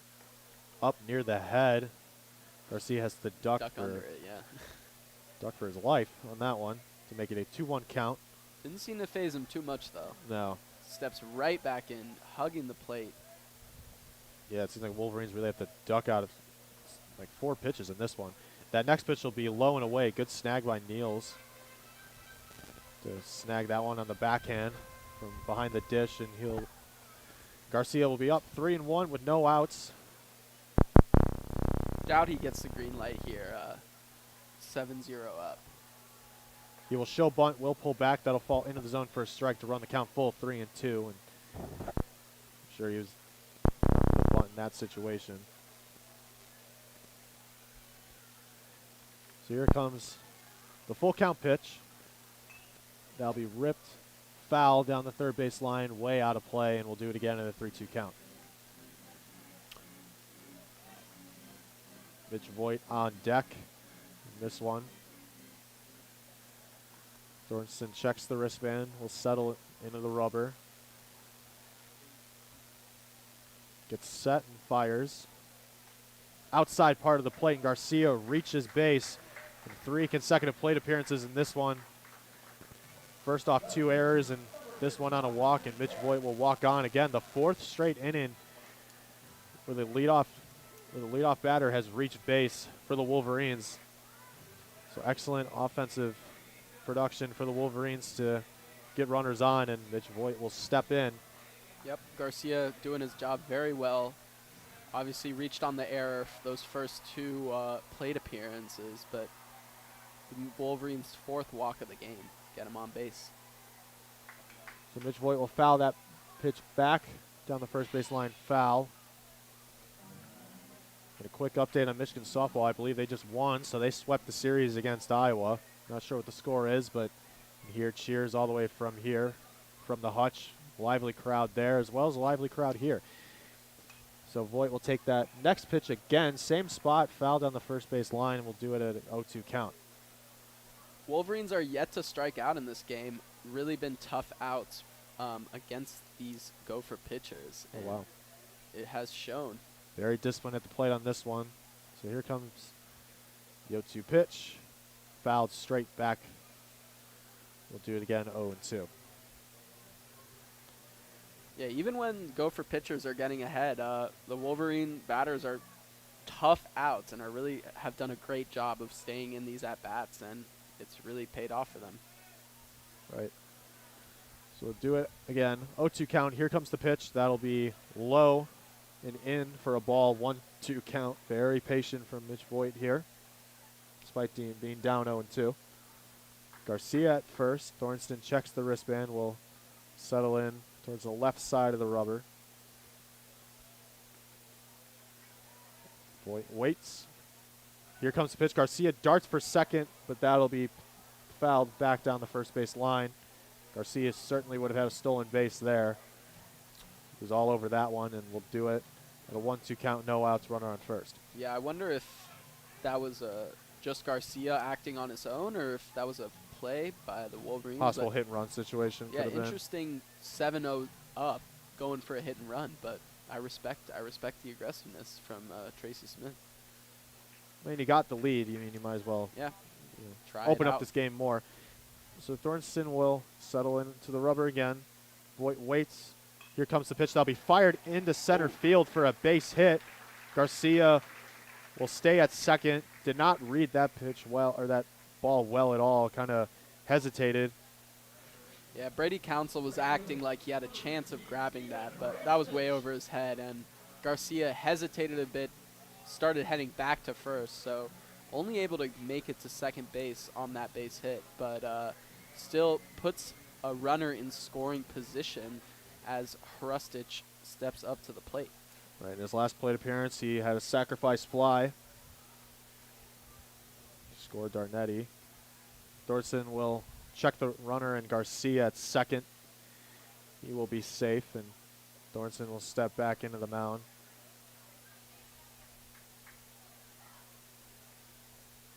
We'll do it again, 0-0 count.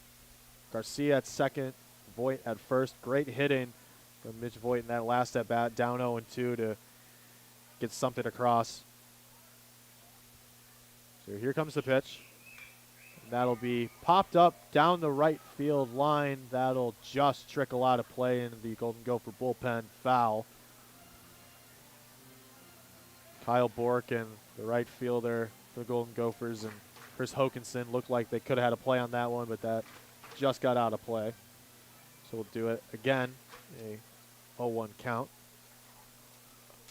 Still no outs in this bottom of the fourth inning. Here comes the 0-1 pitch. It's just snagged part of the plate.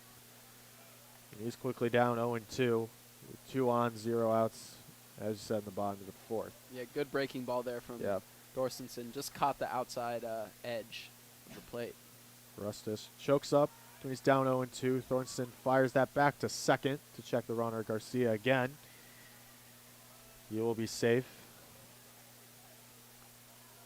Rustis settles back into the batter's box, waits for Thornston to get set.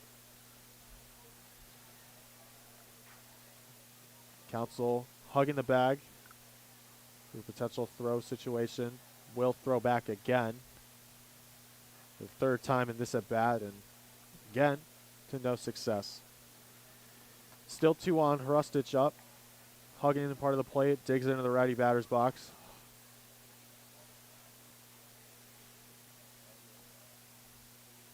Thornston will deliver. Takes a big cut at that one. That'll be Thornston's first punch out of the game.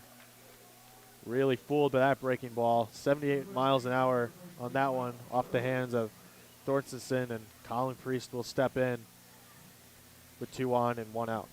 Yeah, first Wolverine to strike out on the day, and it comes in a big position for Thorstenson as he has a chance to, get through this inning after putting the first 2 batters on.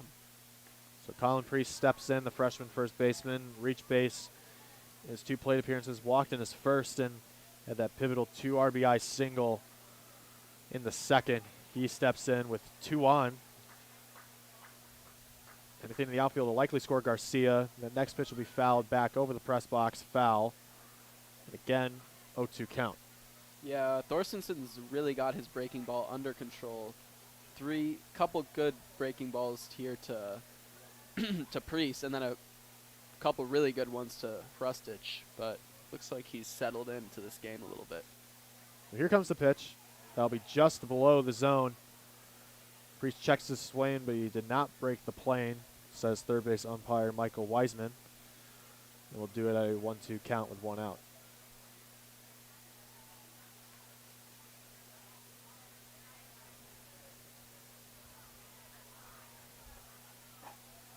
Here comes the pitch.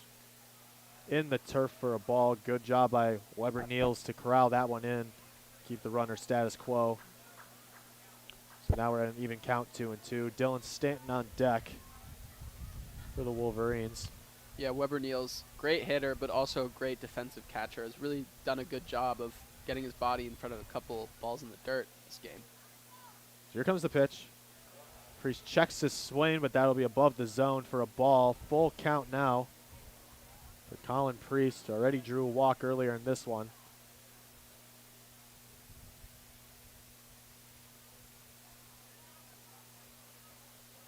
Priest will step back in after briefly taking time. Thorson checks the wristband, digs into the rubber. Shortstop hugging. Second base back. Here comes the pitch. And Priest will swing and miss on that one. 2 straight punch-outs for Thorstenson here. Again, on that breaking ball, he certainly found a home with that one. And 2 straight punch-outs for Thorstenson with 2 on, and Dylan Stanton steps in. Drew a walk in his first plate appearance and flew out to center in his last. So the righty will step in. Again, had a home run yesterday, so he's looking to continue good offensive performance in this series. So here comes the first pitch. That'll be inside. Looks like it tagged him. Stanton thought it hit him. He's looking to chuck the bat. He's ready to go. Looks like there's going to be a review. Yep, there's going to be a replay review. I think Stanton is confident it hit him. I would tend to believe him on this one. Looks like he's limping a little bit, too. I might be trying to sell that one a little bit. But, but, yeah, off the fastball from Thorstenson. I would think he was hit. He was pretty confident that he was hit as soon as the pitch went by him. Yeah, he was ready to. Looks like there's going to be an umpire review. Yep. But he was ready to throw that throw the bat back to the dugout and head over to first. To be unfortunate for Thorstenson after 2 great strikeouts against 2 of Michigan's best hitters in Rustich and Priest. And unfortunate if he loads the bases here with the first pitch to Stanton, which would be the 4th hit by pitch, correct me if I'm wrong, TJ, of the game. Yeah. For 4th or 5th. This is a quick review. They looked at the footage and they're coming back out now. I would bet that he was hit, so that's a good opportunity for the Wolverines to load the bases potentially, and we'll see what they come up with in their decision.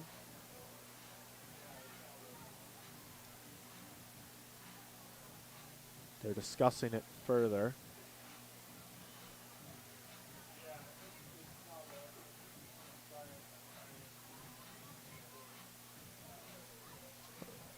But this could be a situation where replay's not working. Tracy Smith, yep. sorry. No, go ahead. Tracy Smith having a discussion with, I believe that's first base umpire Michael Solch, who's crew chief in this one. So we will see what happens here. I would side with the batter here. I think if you know you got hit, I would think, and that's pretty hard to lie about. Seems like Thorstenson kind of knew it as well. It was a really quick reaction too, and he wasn't. So I think because replay review is not working in this one, Stanton will continue his at bat. He is down, or he's up, sorry, 1-0 with 2 outs, 2 on. Voigt at second, Voigt at first, Garcia at second. And Stanton will step in. Michigan faithful booing the umpiring crew after that. And here comes the 1-0 pitch. Stanton will pop that one straight up. Kyle Bork calling off Brady Council and looks like he will make the play, and he does. And that'll be the 3rd out of the inning. So Thorstenson, after 2 runners on, he strikes out 2 and forces the pop out against against Dylan Stanton, and that's the second consecutive scoreless inning for the Wolverines, but they're still up 7-0 in this one. Yeah, sigh of relief probably there for Thorstensen as bases were almost loaded there for the Wolverines, but no replay means Stanton did not get that free base, and he popped up the next pitch he saw. Bit of a big league pop-up as Gopher first baseman Kyle Bork struggled a little bit to see that ball, especially with this bright sun here in Ann Arbor, but able to get through that inning after letting the first two batters get on, like you said, and, keeps Minnesota in relative striking distance. After first inning, Wolverines scored 4 runs on a grand slam off of Cole Caruso, and then in the second inning, they tacked on another 3 runs to make it 7-0. But 2 straight scoreless innings for Thorstensen here in the bottom of the third and bottom of the fourth. And looking a little more promising for the Gophers, as looks like they've settled into this game a little bit. They certainly have. Still 7-run ball game here. Defensive alignments for the Wolverines still the same in the first inning. Yeah, Voigt pitching a great game so far. Yep. Just 53 pitches through the first 4 innings. As we start the top of the 5th, Tracy Smith is going to hope Voigt continues his efficient performance. As, like I said before, doubleheader yesterday. Second game, Michigan used a hefty amount of their bullpen to get through that game. It was a tough 8-3 loss, but the more innings you can get out of Voigt, especially after a 7-0 lead, the better you'll be if you're the Michigan Wolverines and Tracy Smith. Right, exactly right, Jonas. So Voigt will face 1-2-3 to start out this inning. Brady Council will step in, who's 1 for 2 on the day. I mean, a single in his last plate appearance. So here comes the first pitch. That'll be low and away for a ball, 1-0. Again, it's the high school matchup here. Council was on top in the last at-bat, singled to left center on a well-struck ball. Even now. Council's first plate appearance, it was a strikeout looking. That next pitch falls into the zone for a strike to even it up 1-1. Brady Council, the junior, Mitch Vaught, a sophomore, and then Jack Council, who was on the bench in this one, is a freshman. So 3 years of high school teammates in this one. The next pitch will be in the zone for a strike. 1-2 count for Brady Council.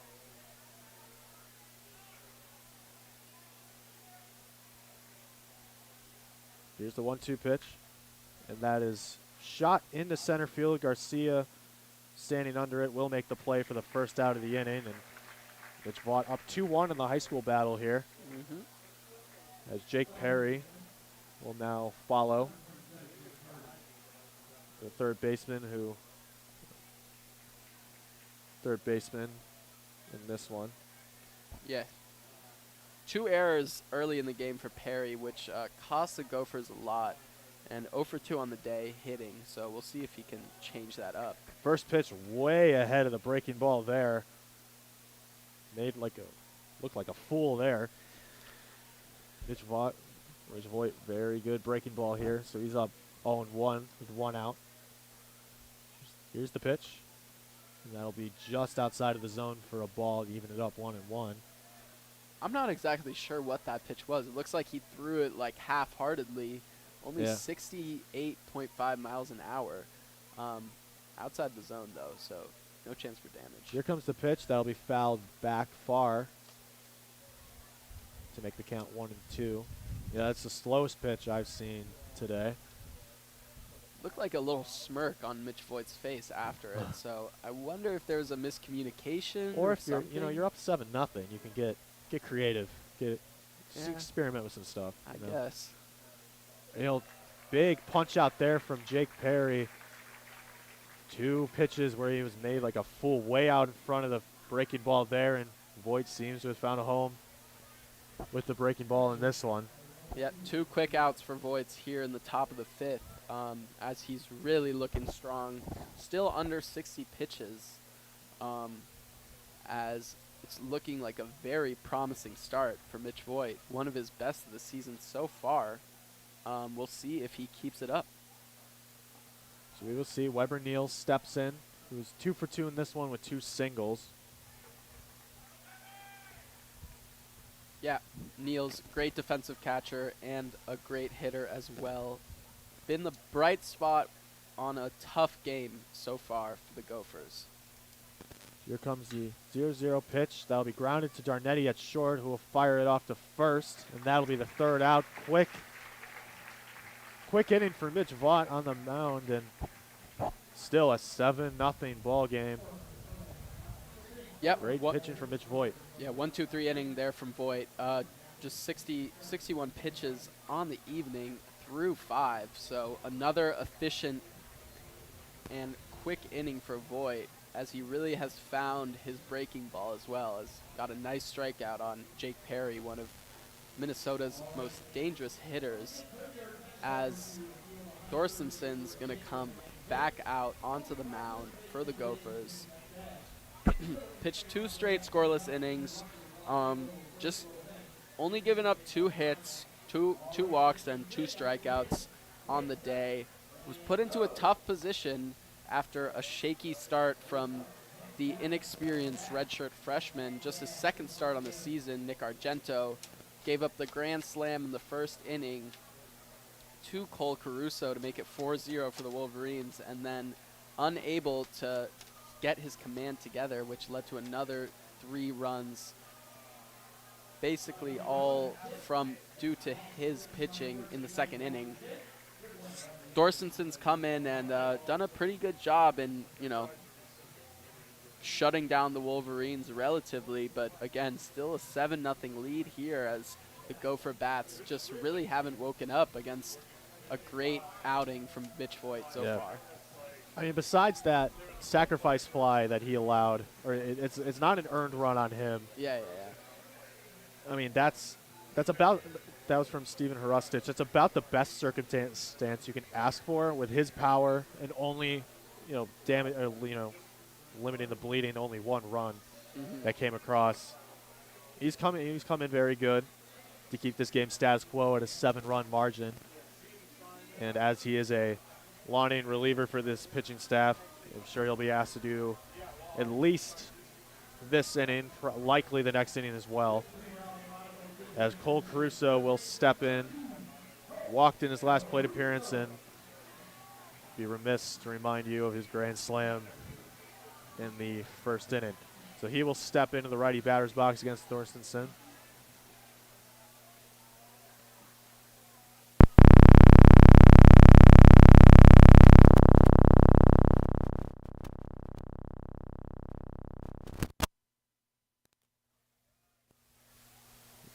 Sorry about that technical difficulty there. Odd. That was odd. Anyway, so that first pitch was fouled down the first base line into the Minnesota bullpen foul. We'll do it at a 0-1 count. And again, that'll be fouled back over the stands down the first base line, and we'll do it at a 0-2 count.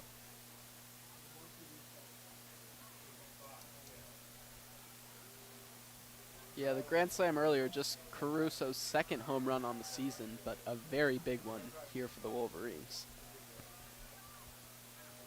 Here comes the 0-2 pitch. That'll be above the zone for a ball, 1-2. To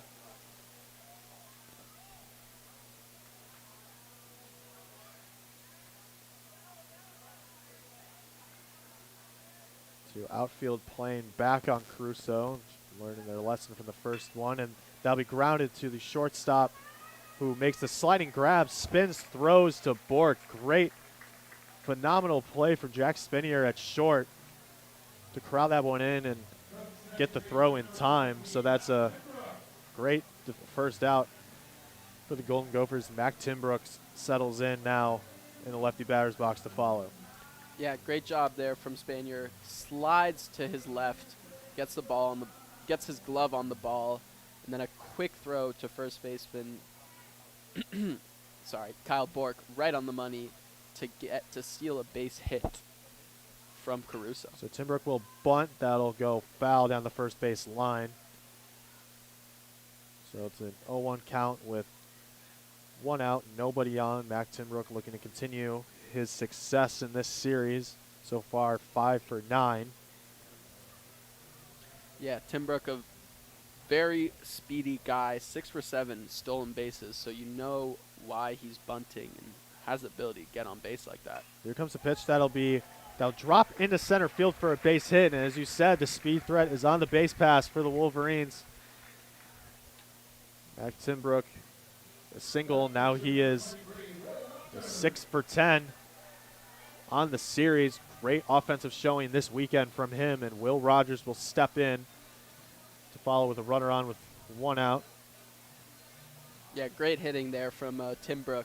That ball came inside a little bit on him, but nice level swing, and he just goes right with it and drops it into center field for a base hit.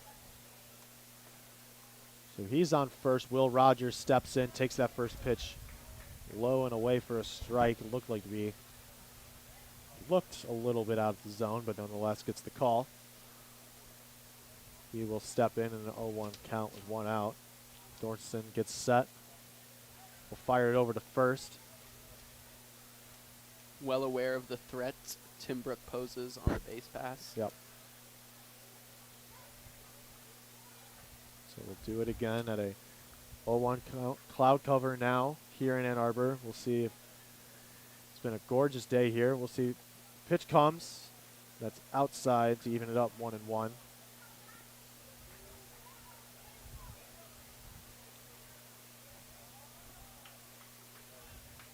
Good crowd out here at Ray Fisher Stadium. Much more Michigan fans in Minnesota, but they still have a solid contingent here. So do it. 1-1 pitch. That falls into the zone for a strike, 1-2. Thorstenson's really got that breaking ball dialed in.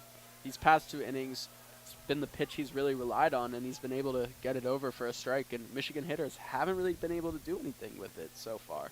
You're exactly right. That's been impressive to see his breaking ball. We'll see if he goes to that here as he looks for the punch out. 1-2 pitch. That'll be popped over the Minnesota dugout, just out of play into the stands. There's a kid going for that. I wasn't really looking up at the ball. Yeah. He got the ball. Was very excited about it, but should probably be a little more concerned for safety. You got to pay attention to games, folks. If you go to the ballpark, stay off your phones. Stay off your phones. Pay attention to the game. Keep your head on a swivel. Definitely. Oh, yeah. Always happy to see a kid get a baseball, though. Yeah, that's glad it worked nice out to see. well. Thornton will fire that to first, and it's a 1-2 count, 1 out. Timbrook speed threat on first. This wind has really taken every pop out of bounds. Because there's been 2 times it looked like it'd stay in play, but the wind really took that one out of play. So do it at a 1-2 count. Timbrook goes. That'll be into right field for Holkinson to make the play, and Timbrook will have to retreat to first. So there's a towering second out. Looks like the second hit and run play for the Wolverines here. Up 7-0. Who knows if it was designed as a hit and run, but right.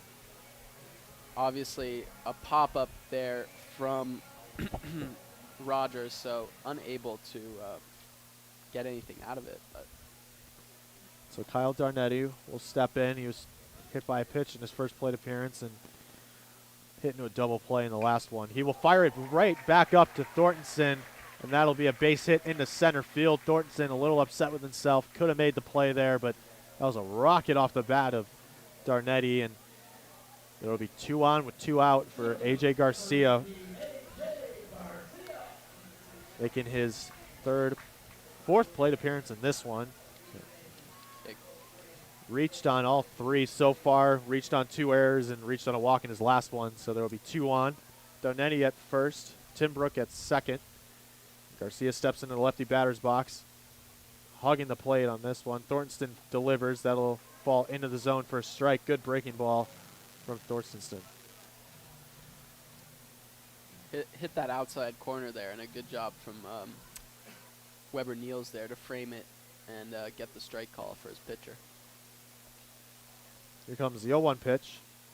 Into the turf. Good corral from Neals behind the dish. And it's a 1-1 count. Keeps the runners at first and second. Neals is not letting anything by him today. Yeah, great defensive plays from him today. So do it at a 1-1 count. 2 outs, 2 on in this bottom of the 5th. Here comes the pitch. That'll be outside for a ball. 2-1 count. Wind kind of dying down, it seems like. Still blowing left field, third base side. Sun wants to come out. Here comes the 2-1 pitch. Inside for a ball. 3-1 count. Looked like it was going to hit him, but nonetheless barely escapes that. So we'll do a 3-1 count. Yeah, big pitch coming up for Thorstensen, as you do not want to walk this hitter and get the bases loaded here. You have Mitch Voigt on deck. And he will walk him. 2 straight walks for A.J. Garcia. Reaches base in 4 plate appearances. And that's exactly what you want from your leadoff hitter. Just to reach base, give your offense a chance. And Mitch Voigt comes in a big spot. Bases loaded. 2 outs here in the bottom of the 5th. His last plate appearance got a single into right field. So he will step into the righty batter's box. Big chance for Voigt to really put this game out of reach for the Wolverines and really destroy any hopes of the Golden Gophers coming back. So here comes the first pitch. He'll foul that one straight back off the press box. He'll be down 0-1. Looks like a fan caught it off the box. Got a little round of applause there from the Michigan faithful. See, that's what happens when you're vigilant. Keep your head on the swivel, you get a ball. Exactly. So here comes the 0-1 pitch. Now, that'll be outside for a ball to even it up 1-1. So Timbrook on third, Darnetti at second, Garcia at first. Bases loaded. Opportunity Council playing into shallow right center field. Here comes the 1-1 pitch. Voigt will think better of that one, and that is called a ball at a 2-1 count now. Good pitch from Thorstensen, and really good job for Voigt to lay off of that. Started in the zone, but just cut down and inside. So do it at a 2-1 count. Here comes the pitch. That'll be popped into right center field.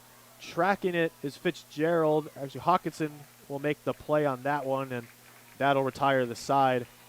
That's a big opportunity for the Wolverines to really put this one away, but Thorstensen stifles and gets out of the jam.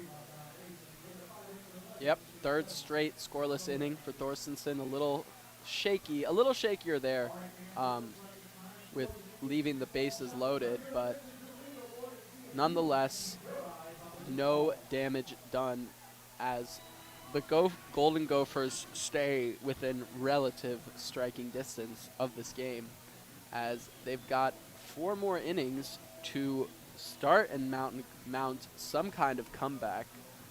Have struggled hitting overall, just 5 for 20, 0 extra base hits on the day, and 0 for 3 with runners in scoring position, which has really done it for them. Yeah. You're exact. Ty got the same amount of hits as the Wolverines, but just they haven't been as monumental as the Wolverines ones have been, and that's why they still are scoreless so far in this game, as Mitch Voigt comes out for another inning, has been dominant so far, and number 23, Ike Mazinga, the cleanup hitter for the Golden Gophers, is going to start it out. He's going to be the leadoff batter this inning, and he'll be looking to start something for the Gophers and hopefully get him on the board this inning, as shutout so far from Mitch Voigt, and a pretty dominant one. Yep. So we're through 5 full in this one. Minnesota 0 runs scored off 5 hits and 2 errors. The Wolverines 7 runs off 5 hits and 0 errors. And Mitch Voigt has had a great day. 5 scoreless so far. only surrendering 5 hits through 5 innings pitched, no earned runs, 4 strikeouts on the day. No extra base hits, so it's all been singles, and he's only had 62 pitches thrown in this one, so he's been doing that at a relatively efficient clip. So you have Ike Mazinga stepping up now, singled in his first plate appearance, and had a towering fly ball to right field in his last plate appearance to end the inning in the third. So he will step in, the junior designated hitter. Step into the lefty batter's box.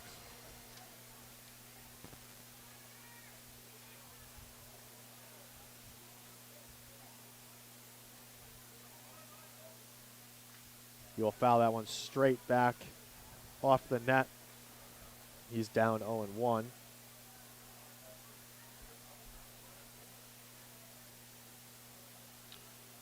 Sun's starting to dip behind the clouds a little bit here in Ann Arbor. Makes it a little cooler for these players. It has been a very nice day, but pretty hot out there in the stands and on the field.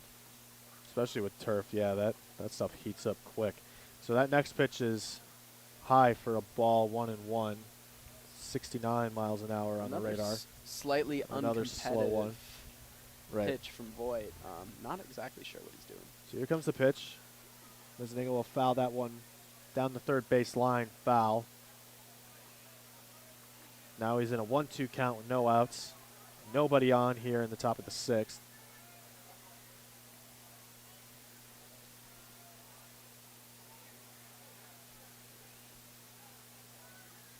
Voigt checks. Gets ready, delivers. Way above the zone for a ball to even it up 2-2.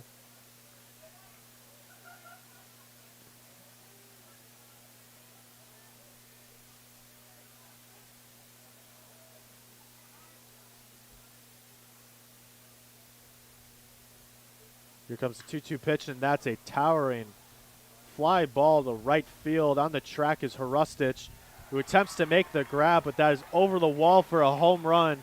Ike Mezaningo with a solo shot to make this a 7-1 ball game. His 7th on the year. He ties the team lead now.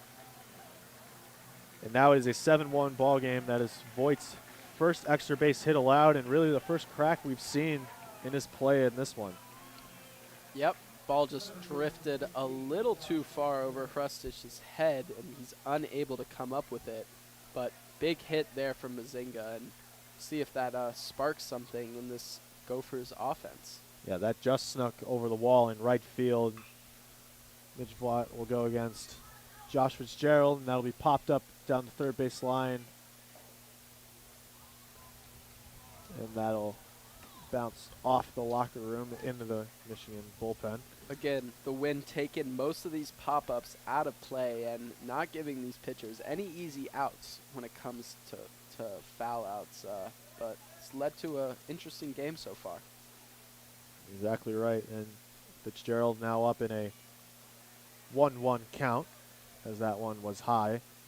He popped up in his 2 previous at-bats, one to left, one to right. The junior center fielder in this one. He settles into the righty batter's box, waits for Watt, who delivers, and he will pop that one down the first base line into the Minnesota bullpen, way out of play, foul onto the sidewalk. Missed all those cars in the parking lot. Thankfully, also was pretty close to striking a Michigan event team volunteer. I'm glad he's okay. Just want to give a shout out to them, always making sure these games are running smoothly. Next pitch, 1-2 pitch, will fall outside of the zone for a ball to even it up 2-2. And I'm not sure if the event staff here, they keep the baseballs. I don't think they do. Softball, they hustle to, take the softballs back. So we'll do it again at a 2-2 count. He will rip that into left field. That'll be over the left field wall for a home run. 2 straight home runs led up by Mitch Voigt here. One by Ike Mezaninga, and now Josh Fitzgerald, his 5th on the year. And it is a 7-2 ball game, 5-run ball game, and the bats have come alive for the Golden Gophers. Yeah, very similar home run to Cole Caruso's in the first inning. Just a laser over that tall left field wall, right over number 44 Fisher. But yeah, 2 straight solo home runs for the Golden Gophers, as looks like Tracy Smith will Tracy come in Smith. for a mound visit. Try to dial in the sophomore pitcher, Mitch Voigt, lining up 2 straight home runs, one by Ike Mezzaninga that just got over the wall and right, and then the other by Josh Fitzgerald that just got over the wall and left. I didn't think it had the carry to get over that huge wall, but nonetheless just sneaks over. And now it's a 7-2 ball game. It's all of a sudden interesting, a 5-run deficit, and the Golden Gopher Bats come alive here in the top of the 6th. Yep, Thorstenson's 3 straight scoreless innings have definitely proven to be worthy, as the Golden Gophers are just starting to get their way back into this game. And as Tracy Smith leaves the mound, you'd assume he's telling his sophomore pitcher that, Mitch Voigt has got the stuff, and he's been dominating all game long. Right. 2 mistakes. Obviously, this last home run off a breaking ball left in the zone, but, it's hopeful. We'll see if Voigt still has that confidence he had coming into this inning as he kind of restarts. So he will restart against Chris Hokinson, the sophomore right fielder. That'll be popped up. Colin Priest standing under that one in foul territory. He will make the play for the first out, and that is a quick, big first out for Mitch Voigt, who looks to settle himself back into this one after letting 2 straight home runs. But nonetheless, we got Charlie Sutherland stepping in. Yeah, Voigt will be happy the wind let that ball stay in play, and Priest able to get into foul territory and make the catch for the first out. So Voigt delivers.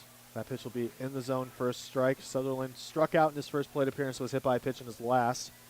His 3rd time up in this one. And he's down 0-1 with 1 out. 2 already came across for the Golden Gophers in this one. See, Sutherland waits for the pitch. Here it comes, and he will check his swing. That'll fall just below the zone for a ball to even it up 1-1. So we see the Michigan bullpen getting active. People warming up in that one. We'll see how far Voigt comes or stays in this one. Here he goes, delivers. That's a shot into left field. Dylan Stanton retreating back. That'll be over his head, off the wall. That'll be an extra base hit. Stanton struggled to pick that one up. But nonetheless, that is a double for Charlie Sutherland. And again, the Golden Gopher Bats really coming alive. Yep, 3rd straight extra base hit in this inning. Oh, sorry, not 3rd straight. But 3rd extra base hit in this inning after the 2 solo home runs to lead off the inning. Now the Gophers have a man in scoring position. Right, runner on second.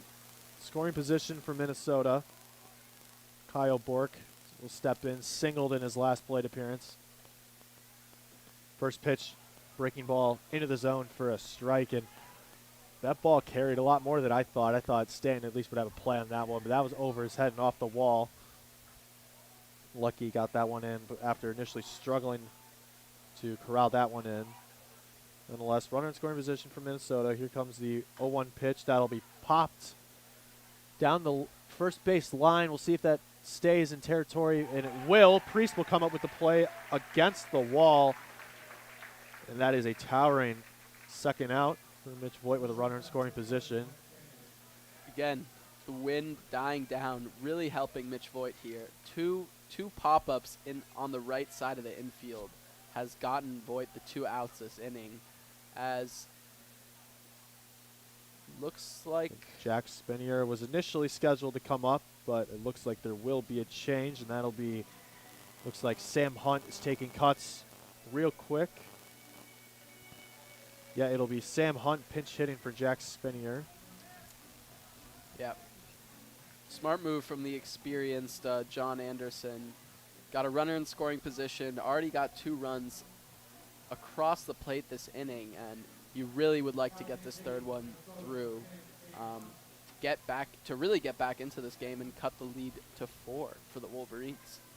All right, Sam Hunt, the redshirt sophomore from Minneapolis, Minnesota, 6'2", primarily a catcher, so I doubt he will see shortstop in this one. So likely a defensive replacement as well is in the cards for Minnesota. He will step in with a runner in scoring position, and in Sutherland, which Voigt gets ready, looks back to Sutherland, deals. That'll fall just above the zone for a ball. He'll be behind 1-0. This is a big out for Mitch Voigt, as he would have to see the top of the Minnesota lineup should Sam Hunt reach base or walk, or if they should see the next batter. So here comes the 1-0 pitch. That'll be flied out into right field. Timbrook retreats into right field to make the play, and that'll be the third out of the inning. Yeah, just in the fists of Sam Hunt, and not able to get the barrel to the ball, kind of off the fist. And good play from Michigan's second baseman, Mac Timbrook, as Mitch Voigt gets out of that inning after giving up 2 solo home runs to lead off the inning, able to get his act together. Got 2 foul pop-ups on the right side of the infield, and then a nice little blooper that Timbrook was able to get to, as the Wolverines maintain a 5-run lead going into the bottom of the 6th. I believe we will see a pitching change for Minnesota as well. Thomas Gross comes in to replace Thorsten Stein. He had a great relief performance. Went, I believe, 3 full innings of work, and plus a third in the second. He really dialed it in, kept this game alive for Minnesota to keep it at 7-0 for a while until the 2-run performance in the last frame for the Golden Gophers. And you'll see Thomas Gross coming on. Steven Rustich will lead off the inning, followed by Colin Priest and Dylan Stanton. Yeah, 13 walks and 12 strikeouts on the season in 15 1/3 innings pitched for Thomas Gross. So obviously command has been a slight issue this season. Not good amount of innings pitched, but not a crazy amount. So he's getting put in not a huge spot, but a spot where John Anderson is expecting Gross to keep Minnesota in striking distance, especially after those 2 big solo home runs in the top of the 6th. But yeah, we'll see how Gross fares out. Another Minnesota native senior, 6'2", 215 pounds. Hopefully, he'll be able to keep this strong Gophers pitching that's been going on for the past 4 innings. Keep it going. And talk about earlier about how there's a lot of Minnesota natives on this Gopher team. Same with John Anderson. So he grew up in Minnesota, actually attended the University of Minnesota, pitched for the Golden Gophers for a season, 1974 to 1975. He actually suffered a career-ending injury during that time, which led him to student coaching and eventually to normal coaching. Like you said, he's been coaching this Minnesota baseball program since 1981 and wow, has been really successful so far as we get started with the bottom of the 6th. So Steven Hrustich will step in. There's some defensive changes for Minnesota. Jake Larson will replace Jack Spinier at short, and then Sam Hunt, who pinch hit in that last frame, will be behind the plate. So here's Thomas Gross's first pitch. Hrustich will foul that down the first base line. He'll be down 0-1. So we'll see if the batting order changes with that. I assume we wouldn't. I expect to see Weber Niels batting third. 1, 2, 3 up next for Minnesota. Gross pitches, and Hrustich will fire that straight back into center field for a leadoff single. And this is, again, 5 out of 6 innings for this Michigan Wolverine offense where the leadoff hitter reached base. And success has come through those opportunities. Definitely. So Colin Priest will step in with a runner on first in Hrustich. And Priest already came up big in this one with a 2 RBI single and walked in his first plate appearance, but struck out in his last in the 4th. So Thomas Gross gets set and delivers. He'll ground that to second, and Council will flip it over to Larson, fire that to first, and that'll be a double play for the Wolverines. Great play from Council and Larson to turn it, and 2 up, 2 down for the Wolverines, and great start for Gross on the mound. Yeah, Thomas Gross is going to be really happy about that. Always nice to see a very clean double play turn there from the Gopher infield, and 2 outs in the inning now as number 9. Dylan Stanton will step in. Yep. Walked in his first plate appearance, but popped up to the first baseman in his last. We'll see if he can get some offense generated with 2 outs.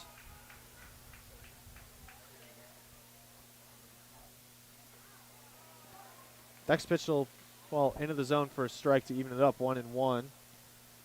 Cole Caruso on deck, who's already has his fingerprints all over this game. Mm-hmm. Gross will deliver here, and that'll fall into the zone for a strike. Just tags part of the inside part of the plate, and we'll do it 1-2 count with 2 outs, nobody on, following the double play.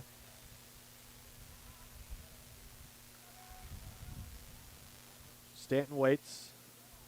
Take a big cut at that one as that one goes into the turf. Hunt will fire that to first, and that gets away from the first baseman. And Weber Niels, who moves to first. And Dylan Stanton will get to second. So there's a runner in scoring position when it looked all done for the Wolverines, at least in this bottom of the 6th. And Dylan Stanton on a drop third strike reaches base, goes to second. And that was a runner in scoring position with Cole Caruso now up for the Wolverines. Yeah, Sam Hunt, who pinch hit last inning for the number 9 hitter, Jack Spanier, unable to make a good throw to his fellow catcher, Weber Niels, who switched to first base. And we'll see if the Wolverines try and capitalize on this Gopher mistake. It's going to be their 3rd error on the day. So it's a big break for the Wolverines as Cole Caruso steps in, takes that first pitch for a strike, just nabs part of the outside part of the plate. And yeah, crucial fielding error, their 3rd of the game for Minnesota. Sam Hunt errant on the throw. So here comes the 0-1 pitch. That'll be fouled back. And now he's down 0-2, Cole Caruso.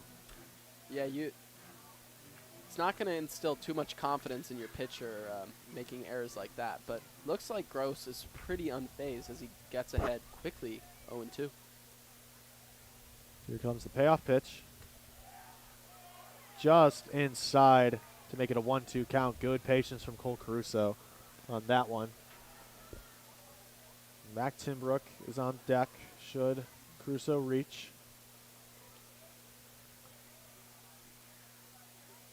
Stanton on second off the drop third strike. Gross looks back at Stanton. Will fire to the plate. Caruso will fire that into left field. And Sutherland will make the play, sliding just ahead of him to make the play, and that's the 3rd out. Gross comes in this inning and retires the side. Yeah, good. Still keep things at 7-2. Yeah, great play from Sutherland there, sliding in. He's playing pretty deep in left, but slides in, makes the grab, and saves a run for the Gophers after a tough error from Sam Hunt, which almost could have been a bad mistake and led to another run for the Michigan Wolverines, but looks like it didn't do any damage as Mitch Voigt is going to take the mound. He will take the mound. I wouldn't have been too shocked if they went to the pen. I think we see Jacob Denner warming up in the pen. He had a phenomenal game earlier this week, I believe against Milwaukee, UW-Milwaukee. Great game for him. And Mitch Voigt continues. He's gone through, looking to go through 6 full, or 7 full in this one. He will face the top of the order. and Council, Perry, and Niels, who moved over the first. Larson moves to, who replaced Spenier at short, is batting 8th, and Hunt will bat 9th. Yeah, Mitch Voigt really pretty much cruising through those first 5 innings. Right. And then 2 solo home runs to lead off the top of the 6th. Got the Gophers back into this game to a certain extent. 2-7, Gophers trail the Wolverines. Mitch Voigt, 80 pitches on the day, still got some gas left in the tank. So we'll see how far he goes into this game and how far he can take these Wolverines and guiding them towards victory. Yep, exactly. So they're riding on Voigt at least here in the top of the 7th. He will see Brady Council, again, the leadoff hitter for the Golden Gophers. He's 1 for 3 in this one. Struck out looking in his first, singled in the 3rd, and flew out to center in his last. So we will get underway here in the top of the 7th. Another high school matchup between Voigt and Council. If you're keeping track at home, Voigt is winning 2-1. So you can see if Council either evens up the score or Voigt really puts this one away. So he gets set. Council waits. And that'll be inside for a ball. Council wanted to chuck the bat at the dugout. Thought he was hit, but wasn't. And isn't too upset with the no call, so I don't think it. Yeah, 1-0 count. Council waits, and here comes the pitch. That'll be low and away for a ball to make it a 2-0 count.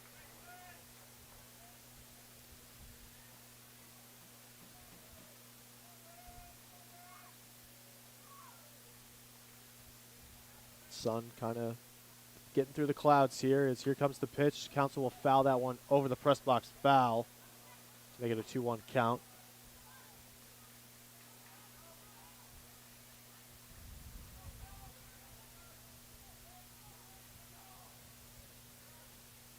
Tinbrook playing in the right center field, just outside the base pass. Here comes the pitch. That'll be fouled down the third base line to even it up 2-2.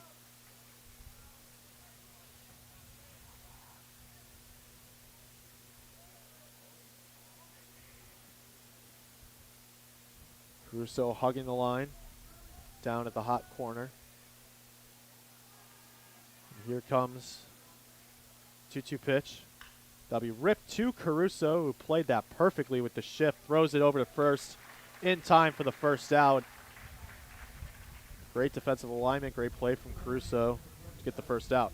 Yeah, ball was hit right at him. He didn't really have to move, but still a couple tough hops in there, and a good play from Caruso. Get that first out, and like you were talking about earlier, Voigt is going to take the lead 3-1 against his high school teammate. There we go. Obviously, you know, you could say it's a little easier for the pitcher. It's hard to go, you know, even 2 for 4, you know, even tie that up. To tie it up for Council and go 2 for 4 against Voigt would be, you know, big step up. So 1 for 4 is not terrible, but still, No. Voigt is very happy getting his former teammate out. And it looks like they're going to have a little meeting on the mound. I would be surprised to replace Voigt here. Denner is on the mound. Tracy Smith discussing things with home plate umpire Sal Giacomantonio. So we will see what happens here, what switches are made. I wouldn't be shocked if Voigt's day on the mound was over. I'm sure the double switch is on. I'm sure they would want to keep Voigt in the lineup for this one. Definitely. So I would bet they move Hrustic to left, put Voigt in right, and then Denner on the mound. So that'd be my guess. Yeah, Voigt really is just such a key part of this team. Great outing so far as Tracy Smith heads to the mound. But yeah, obviously the 2 solo home runs in the 6th made it a little tough for him, but 5 scoreless to start out the game, and then, you know, a couple mistakes made it tough for him, but overall, great outing for Mitch Voigt so far. You know, one of the most consistent players for the Wolverines. As So Jacob Denner will trot out of the bullpen to replace Voigt on the mound. Colin Priest looks like he will be done for the day. He ran into the dugout, or at least Voigt's day is done. It looks like he's walking to the dugout. Okay. So we will see what the defensive arrangement is, but we'll update on that for you later. Voigt had a great performance on the mound today. 6 of the third innings pitched, allowing 8, 2 earned, 4 strikeouts off 1 double, but allowed those 2 straight solo home runs to make this a 7-2 ball game. Nonetheless, had a great first 5 innings of work. And yeah, no walks given to the Gophers. He really made the hitters work throughout those first 6 innings, and gets this first out in the 7th, and it's going to be up to Jacob Denner, like you said, to keep the strong pitching performance up for the Wolverines, something they've struggled to do this season consistently. Right. But 2 runs through 6 1/3 is a great looking start, and very confident mood from Tracy Smith, taking Mitch Voigt out of the lineup. Mitch Voigt walked back on, so he'll be in the lineup, okay, actually. gotcha. Yeah, he ran back out. So Jacob Denner will be on the mound. Stanton, I believe, will be moved to first as Colin Priest walked off. I think his day is done. So then it'll be Mitch Voigt in right. We'll update, yeah. So it'll be Caruso at third, Darnetti at short, Timbrook at second. Dylan Stanton, who moved from left field, will now play first. Will Rogers still behind the dish. Denner now pitching, and then it'll be Mitch Voigt in right, Garcia in center, and Hrustich in left. So Jacob Denner, the 5th year. Got the Edwin Diaz Yes. song going. Of course, he had to say that. The Mets fan, resident Mets fan. Immediately could hear it. That's fair. I think Alexi Diaz is better. Jake Perry will step in. He'll take that first pitch for a ball. And Jacob Denner won Big Ten Pitcher of the Week a couple weeks ago after he pitched 7 2/3 innings, only allowing 1 run. As this pitch will be grounded to Caruso and make the play towards the mound for the easy out, and that'll be a big out number 2 for the new pitcher, Jacob Denner. Yeah. Wolverines have been really great on defense today. Really haven't seen any mishandling of ground balls or pop-ups. They almost turned a great double play on where I thought they had no chance with Perry running earlier in the game. But, yeah, this good fielding is continuing to show and definitely instilling some confidence in the Wolverine pitchers. So here comes the first pitch to Weber Niels, who started out this game at catcher and moved to first. So he will step in, takes that first pitch for a ball. Denner checks the wristband. So Denner, the southpaw, going against the righty. That next pitch will be low and in for a ball to make it a 2-0 count. Niels singled in his first 2 plate appearances and grounded it to shortstop. He rifles that over to third at Caruso at the hot corner, makes the throw, and that'll be a great third out for this Michigan defense, as you alluded to, Jonas. Not too many times that they mishandled ground balls, and that was a rocket off the bat at Niels. Good job to make the play. Yeah, great backhanded pick there from Caruso at third. And the ball was hit so hard, he took like 4 shuffles before he threw it because he just had so much time. But, again, great play from the Wolverine defense. And looks like Gross is going to come out for another inning for the Minnesota Golden Gophers. Yeah, he looked good in his relief. Yeah, in his first inning of relief work. So Yeah. this is no surprise to me. I believe defense will stay the same all around for Minnesota. No changes.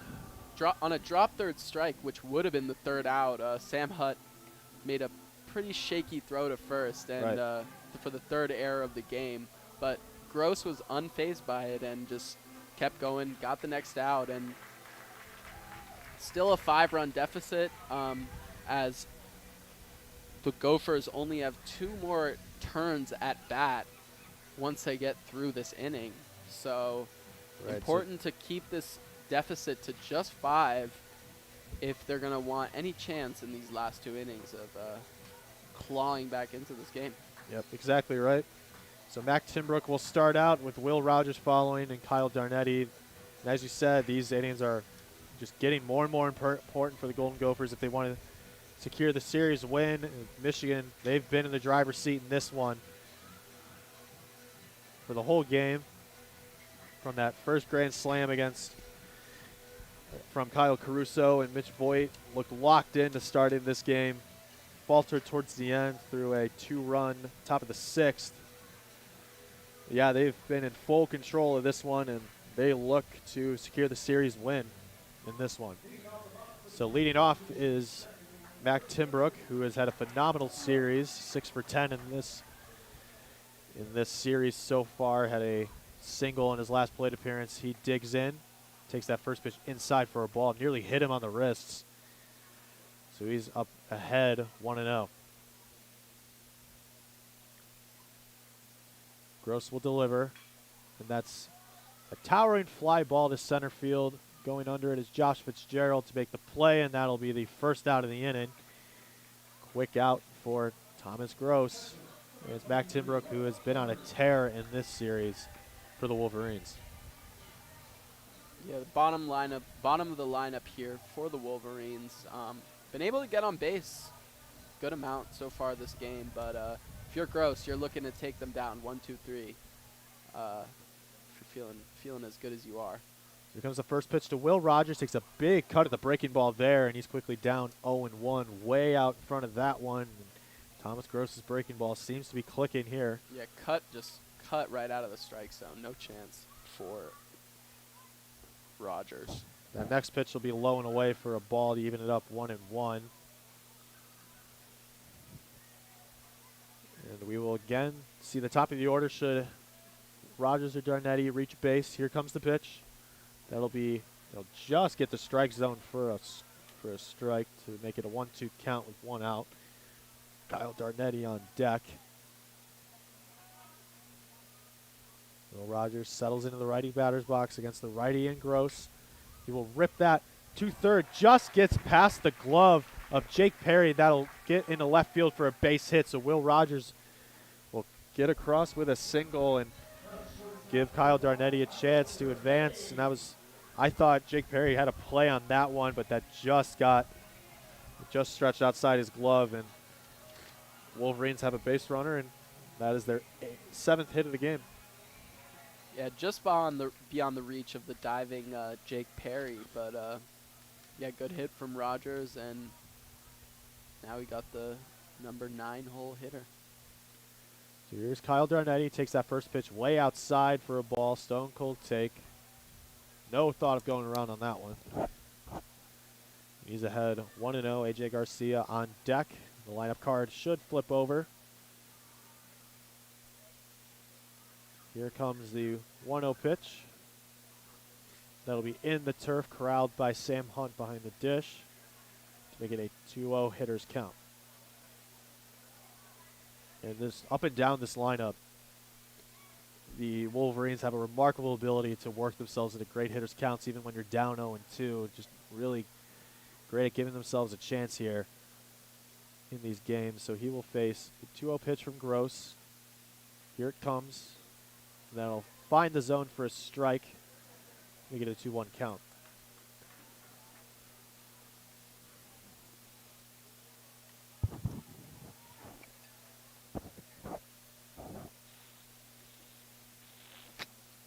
Here it comes. Darnetti will foul that into the Michigan dugout. Even it up 2-2. Thomas Gross has looked settled in this relief spot. Besides surrendering that 1 hit so far, or 2 hits on the day, one hit in the last inning. Looked calm and collected otherwise in a 5-run ball game. So here comes the 2-2 pitch. That'll not find the zone to run the count full 3-2 with 1 out as Will Rogers stands on first. Yeah, Gross wanted that one, but looks like he just missed a little bit. Yeah, right. Just missed it. Could not find the zone. So here's the full count pitch. Rogers will dart, but does not batter. Does not find the zone. Darnetti will reach, take the free pass to first on a walk, and A.J. Garcia will step in as the lineup card flips over. So Rogers on second, Darnetti on first. Garcia steps into the lefty batter's box for the Wolverines in a big spot with 1 out, 2 on, a 5-run ball game in the bottom of the 7th. Yeah, not what you want to do if you're Thomas Gross, walking the number 9 hitter, and A.J. Garcia has gotten on base every time so far. Right. It's up. Takes that first pitch low for a ball to make it a 1-0 count. And Mitch Voigt, who's had himself a good game as well, he's on deck. This 1-out situation, so Garcia waits for the 1-0 pitch. Here it comes. And that'll be ripped down the first base line, will go foul. Good play by Niels. Nonetheless, that goes foul, and we're at a 1-1 count. Quick update on Michigan softball. As I said, they did win. They won 6-5, and they swept Iowa. So good showing from them this weekend. Garcia will wait for the 1-1 pitch. Here it comes. That's inside. Easy take for Garcia to make it a 2-1 count. Good patience from the freshman leadoff hitter. Big spot to come in, especially as a freshman. Really solidified that starting center field spot, but also that leadoff position in the lineup. Rogers will dart for third. That pitch is inside, so Rogers will steal third. Now there's runners at the corners. A runner just 90 feet away for the Wolverines. And simultaneously, A.J. Garcia works himself into a 3-1 count. Yeah, just the third stolen base and stolen base attempt for Rogers, but he obviously picks and chooses the right times to do it. 3 for 3 on the season. So here comes the 3-1 pitch. That'll fall into the zone for a strike to run the count full. And we're at 3-2 with runners on the corners. Rogers on third. Darnetti at first. Still 1 out. Mitch Voigt on deck. Thomas looks to the plate. Delivers. And that is ripped into center field. Fitzgerald will make the play. Will Rogers will tag up, so that'll be a sacrifice fly for A.J. Garcia, although he hasn't reached base and will not continue that streak in this game, but nonetheless drives in a run, helps his team, and makes this a 8-2 ball game. Yeah, well-struck ball from Garcia, and ironic that it's the first time he does not get on base today, but drives in a run for the Wolverines, and they bring their lead back up to 6 runs here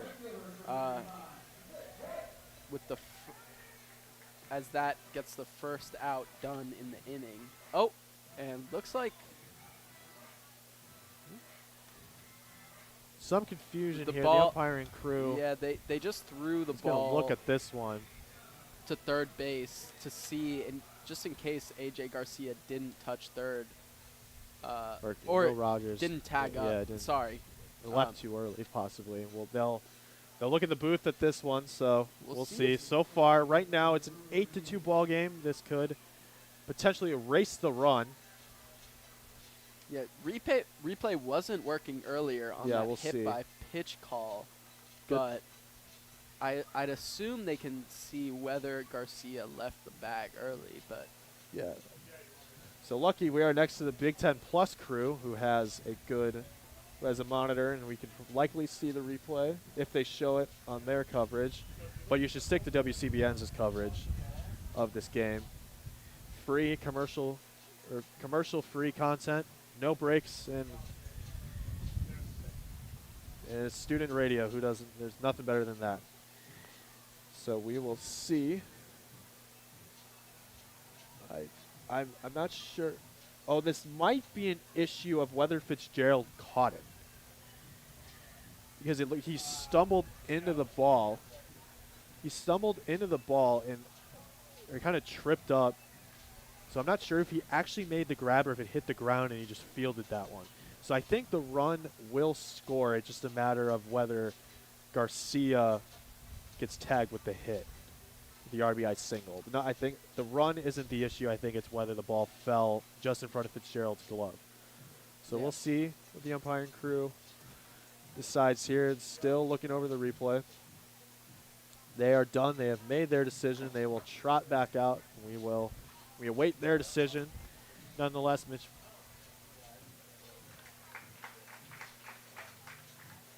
runner is safe. Looks like Yeah, runner's safe, so that might have been an issue of whether he left too early. So the run counts. 8-2 ball game in Michigan's favor, and Mitch Vaught will step in.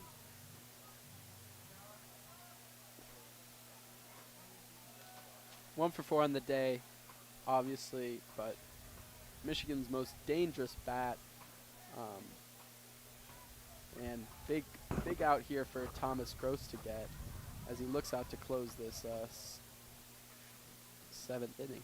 So here comes the first pitch. Vaught will swing at that one. That'll be foul down the third base line. Good snag by third base umpire Michael Wiseman.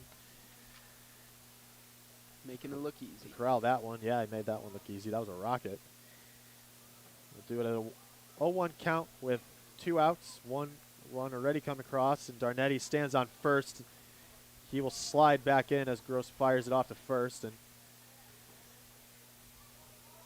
we will do it at a 0-1 count again. 2 outs. Runner on first here in we're still in the bottom of the 7th.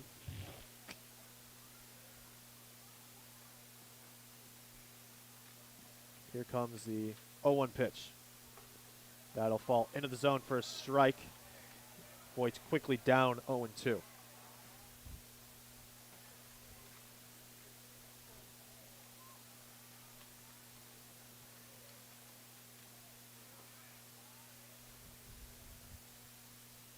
here comes the 0-2 pitch.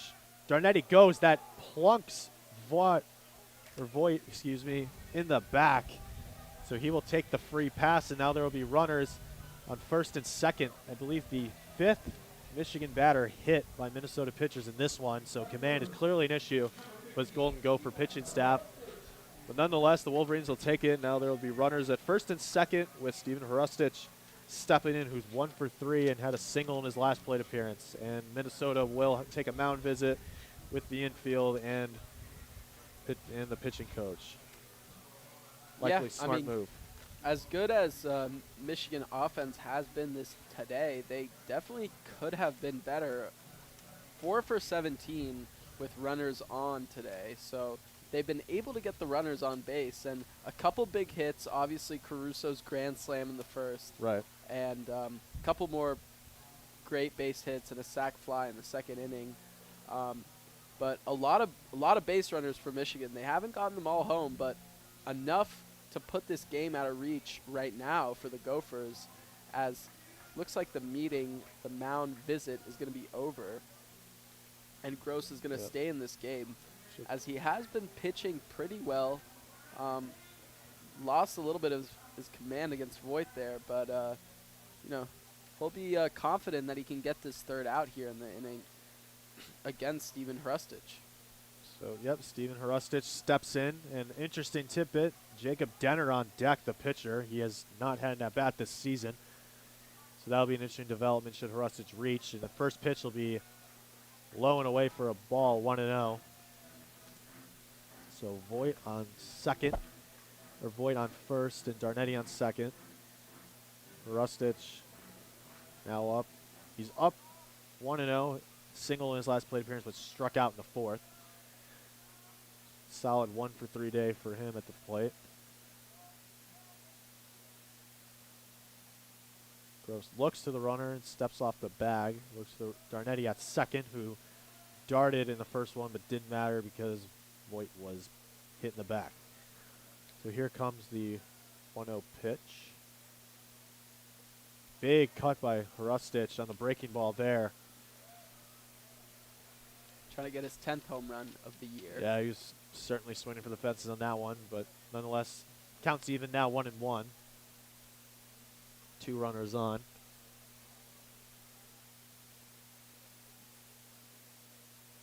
Here comes the 1-1 pitch. That's low and away to run the count 2-1. And again, it's the command for the up and down this Minnesota Golden Gopher pitching staff that's just been an issue.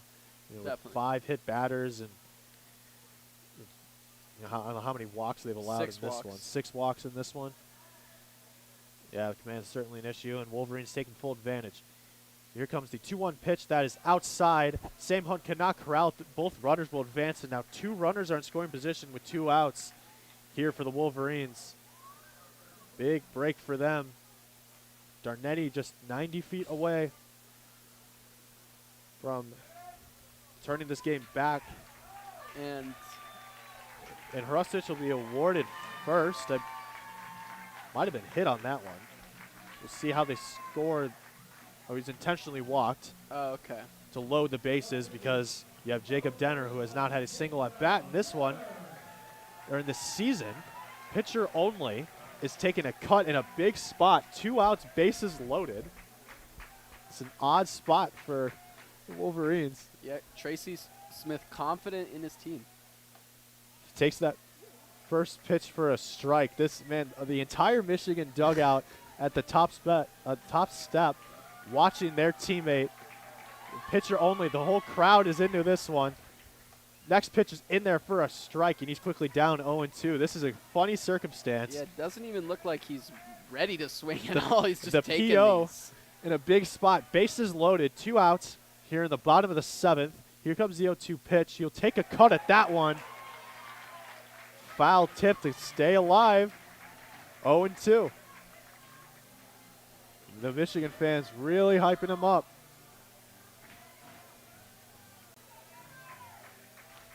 I saw they were hyping him up before he on the on deck circle. I don't think he imagined he'd be in this situation. He takes a big cut at that one, and he strikes out on 4 pitches. So the Golden Gophers strand 3 in a base loaded situation. Yeah, Denner not too happy with himself after that strikeout. He was put in a pretty tough situation there. Definitely. He's put in a tough situation. Bases loaded with 2 outs. But obviously Tracy gets Smith punched out. confident that Denner's going to keep this game on the mound with, keep it away from the Gophers. Not let them get back into this. But yeah, looks like Denner caught a piece of that, but unable to get any solid contact. And I assume he'll come back out to pitch on the mound. Probably taking a little extra time as he was just in the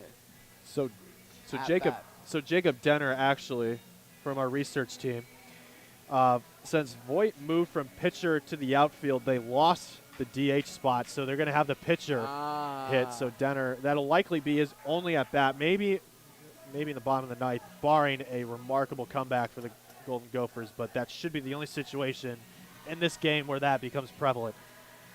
So, and they wanted Denner to pitch more, and he was really good in his first inning of work. They want to keep him on, so they let him hit in a big spot. Unfortunate that he was given those circumstances, bases loaded with 2 outs. Just unfortunate sequence of events. So Ike Mezzaninga will come on, DH in this one. Homered in his last plate appearance, solo shot to right field, and then single in his first plate appearance.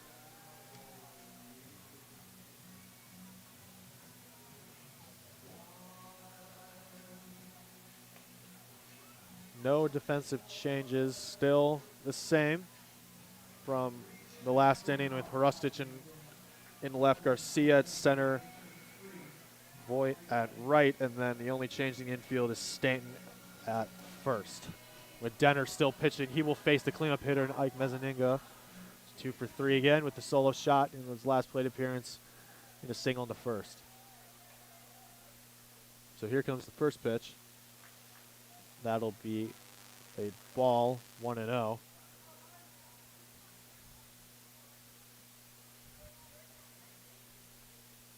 There's the 1-0 pitch. That'll be outside. Denner's quickly down 2-0.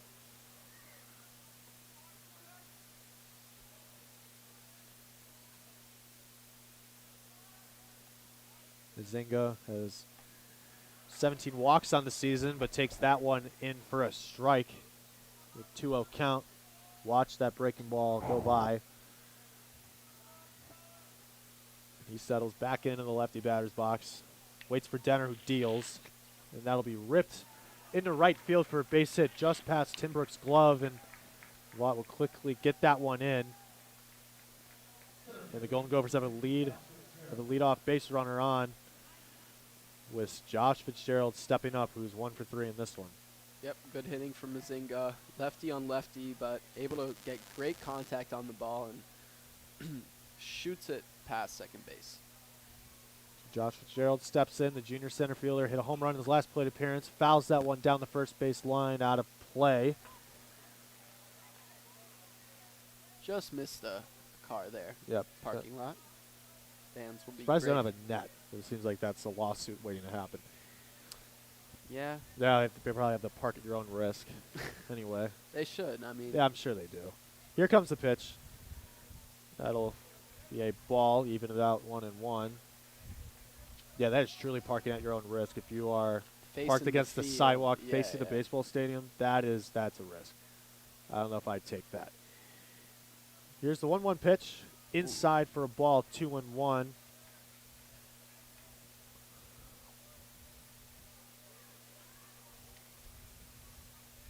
Gerald looking to continue a solid offensive day. Hit a home run in his last plate appearance. Popped up in his previous two. He will pop this one up. Dylan Stanton retreats back, gets called off by Tim Brook, who will make the play for the first out of the inning.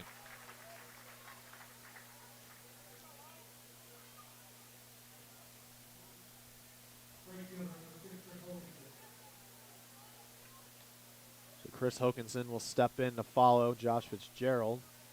He is 0 for 3 in this one. We're going to get something started today offensively with a runner on, and Mezaninga takes that first pitch for a strike. Good breaking ball from Denner. 81 mile an hour on that curveball, and we'll do it a 0-1 count. Looks to run at first, deals. Big cut from Hokinson, and he's automatically down 0-2.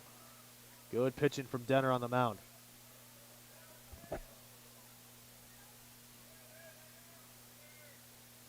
Denner will check the wristband, settle in, left foot on the rubber. Southpaw and Denner will deal now. And that'll be popped up off the tip of the bat. That will fall for a hit.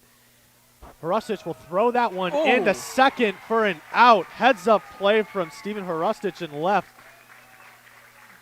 to rear that throw in and get Mezaninga out, who was hesitating between first and second, had to go because of the base hit. And great throw from Harustich to get the lead runner, and that'll be a big second out. Yeah, Harustich pretended like he had that ball in his sights and that he was going to catch it, and I think it fooled Mazinga, and able to fires in a dart to second base and able to beat him, and a great heads-up play from Harustich, and great way to get this second out in top of the 8th. Great play from Harustich in left. So Drew Birkland will step in to pitch hit for Charlie Sutherland.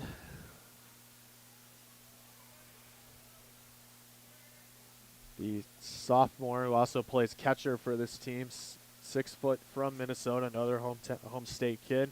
Takes that first pitch inside for a ball, 1-0. So now Hokinson will stand in at first instead of Mezaninga, who was thrown out at second off a great throw from Harustich in left.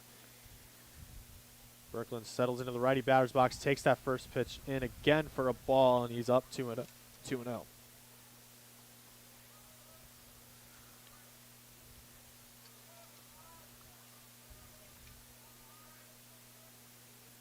Here comes the 2-0 pitch. Takes a big cut. That one fouled back beyond the press box for a 2-1 count with 2 outs and 1 on. Here we're still in the top of the 8th. This next frame, likely, very likely, the last time the Michigan bats see the field in this one. Here comes the pitch, and that's high for a ball, and now it is a 3-1 count to the pinch hitter, Drew Birkland.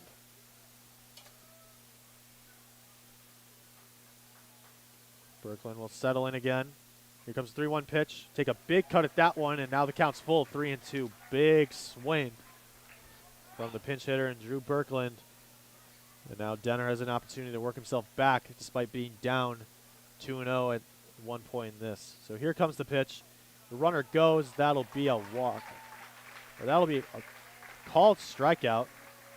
Weird call from home plate umpire, but nonetheless, Denner comes up with a strikeout, works himself back from a 2-0 deficit in the count, and works a strikeout to retire the side. Yeah, Drew Berkland not happy with that call at all. Tough one for the Golden Gophers as they're slow to get out onto the field here for the bottom of the 8th. It's been a tough game, a frustrating game for the Gophers. 9 hits, 2 more hits than the Wolverines, but just failing only 3 extra base hits, and failing to make the big hits when they count.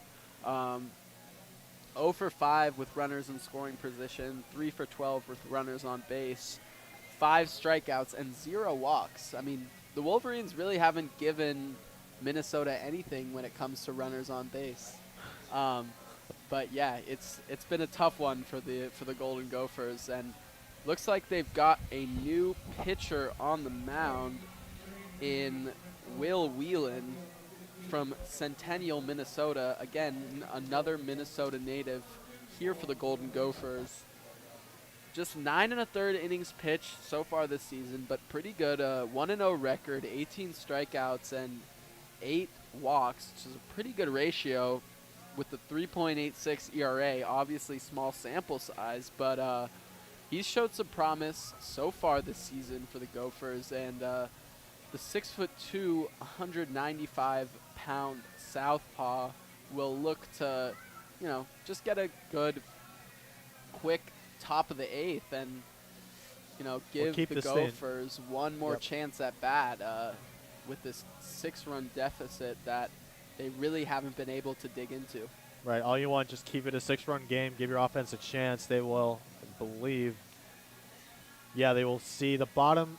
They'll see their 8, 9, and their leadoff hitter in the next frame. But those 2 hitters, 8 and 9, right now they can hit at the top of the order for this Minnesota Golden Gopher team. So effectively, you could be facing the top of the A-top of the Minnesota order up next. So that's a big threat for if Denner stays in. I'm sure he will stay in unless they go to the pen for somebody else.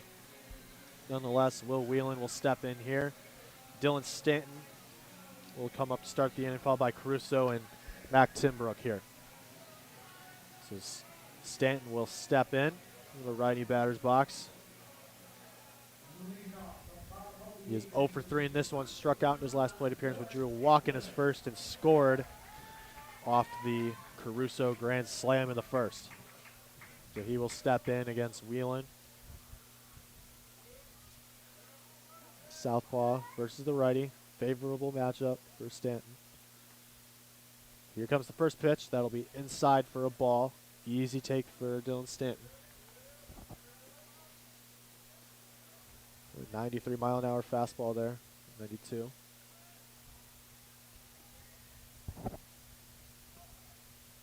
Here comes the 1-0 pitch. Again, inside. 2-0. See if the command from Whelan is uncharacteristic of the Golden Gophers pitching staff in this one, as the command has really been an issue for them throughout this whole game. So here comes the 2-0 pitch. Stanton will get a hold of that one. That is flied out to right. In to make the play is Chris Hokinson, and that'll be out number 1.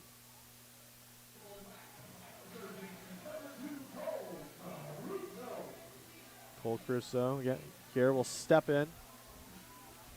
Again, big grand slam in the first one, and walked in his next plate appearance after that, but grounded out in the next one and flew out in his last. So looking to end the day, end an already offensive performance for him, and end it on a good one. So he takes that first pitch for a strike. He's down 0-1 with 1 out here in the bottom of the 8th.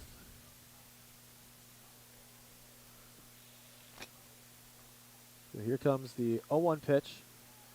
That'll fall into the zone for a strike, and Caruso's quickly down 0-2.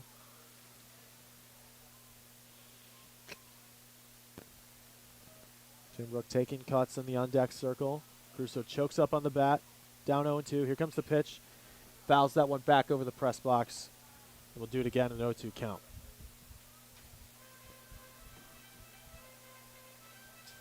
Caruso actually has Michigan's only extra base hit on the day. Yeah, I noticed that too. With the grand slam, but yep. Michigan just 7 walks, so they've always had runners on base and have been able to capitalize.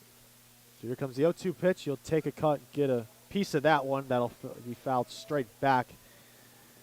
And this thing will still be at 0-2 count. And that is, it just shows how efficient Michigan is. Only 1 extra base hit, but they're still able to score. 8 extra base run, or 8 hits, or 8 runs, my bad. Yeah, they're definitely moving along the base path. So here comes the 0-2 pitch again for the 3rd time. Here it comes. That'll be outside for a ball, 1-2. Good patience from Cole Caruso here.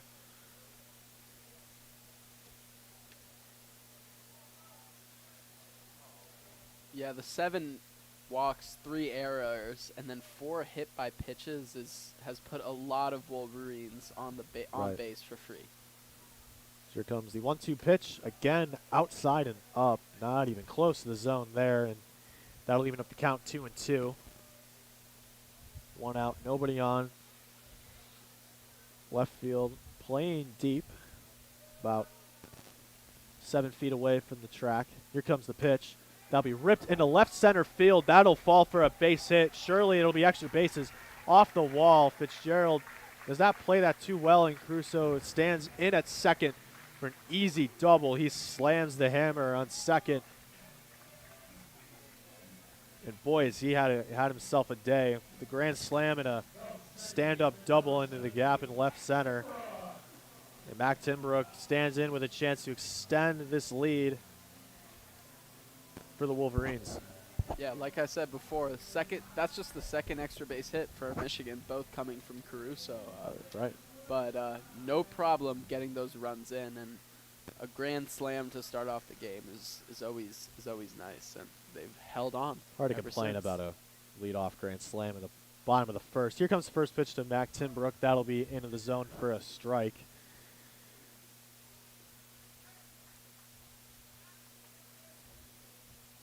Caruso stands on second. Timbrook is ready. He's got a .303 average on the season, 2 home runs, 17 RBIs. Stands in the lefty batter's box against the lefty. So lefty-lefty matchup. Takes that next pitch low and away for a ball to even it up 1-1. Still 1 out. So a good chance for the Wolverines to extend this lead and make an already improbable comeback for Minnesota more improbable as Timbrook hits it down the first base line, just foul. Man, that was about, 6 inches away from being a fair ball. That definitely would have scored Caruso, who was on second, and bad break for the Wolverines. Good emphatic call from first base umpire Schultz. Yeah. Made sure everyone knew it was foul, but gave a little suspense. He just put his hands up at first, and then he signaled that. Yeah, that was the right call. But yeah, no, great call from Schultz, just to the right. Right on the line, yeah. So here comes the 1-2 pitch following the near extra base hit.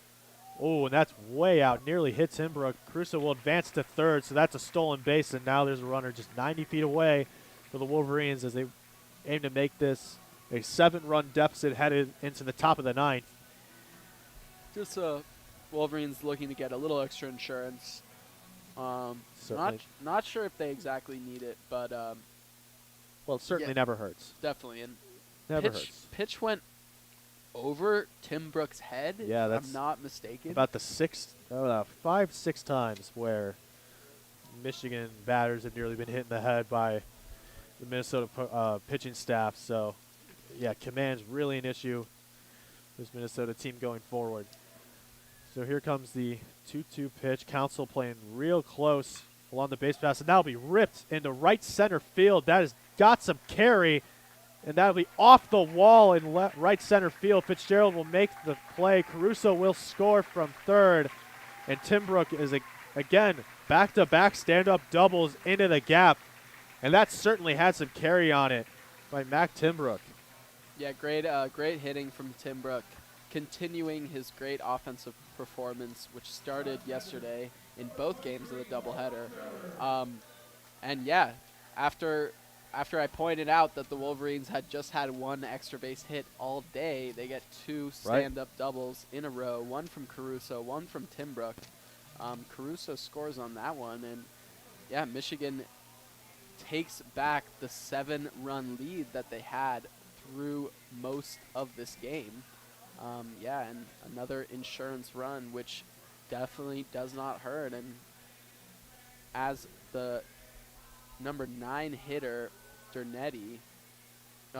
Will Rogers, yeah. number 8 hitter, comes into the box, we'll see if they can get another insurance run home with the runner in scoring position. Exactly right. So here's Will Rogers, 1 for 3 on the day, single in his last plate appearance. So here comes the first pitch. He will take that one, and that'll fall just outside of Brady Council's glove at second. Timbrook will take the turn from third and will easily score. And it is a 10-2 ball game for the Wolverines, and they are really making this any possible comeback for Minnesota all the more improbable, possibly impossible at this point. Yep, great hitting from Will Rogers there, the catcher. There was a huge hole between first and second, and Rogers just saw it and went with the pitch. It was a little outside and just hit it past. Yeah, good contact push hitting from Will Rogers. Hit it where they are. Scored a run, yeah. Scored a run. Another great hit with runners in scoring position. It's a 10-2 ball game in this one.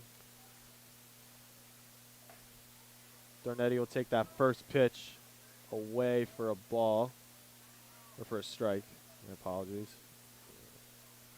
Sorry, I had to edit the scoreboard. Putting up too many runs in this one. Never a problem. It's a good problem to have.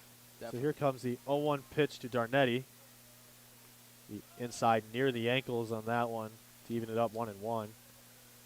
Michigan batters are staying in that box strong. I mean, Yeah. they've had plenty of pitches thrown at their heads, but it has not phased them at all. Well, hit by pitch, it's a free pass. Yeah, you got to respect it. So here comes the 1-1 pitch with Rogers at first. That's inside for a ball, 2-1, and still standing strong in that righty batter's box is Kyle Darnetti. 1 for 2 on the day, singled in the 5th inning, walked in his last plate appearance, and was hit in the 2nd. So he's been on base 3 times in this one. Here comes the 2-1 pitch, again inside part of the plate, but just caught a part of the zone to make it a 2-2 count. A.J. Garcia on deck with what would be his 5th plate appearance in this one, and his 6th, and reached on 5. Reached on 4 out of his 5. Good day for him. So here's the pitch from Whelan. That'll be grounded to Council at second. Will make the turn at short. Larson will throw it down to first, and that'll be a double play for the Golden Gophers. Good defensive play for Minnesota, but they need a remarkable comeback to come back in this one as they are down 2-10 as they go into the top of the 9th in this one. Yeah, great play from the Minnesota infield, but not what they were doing at the beginning of the game.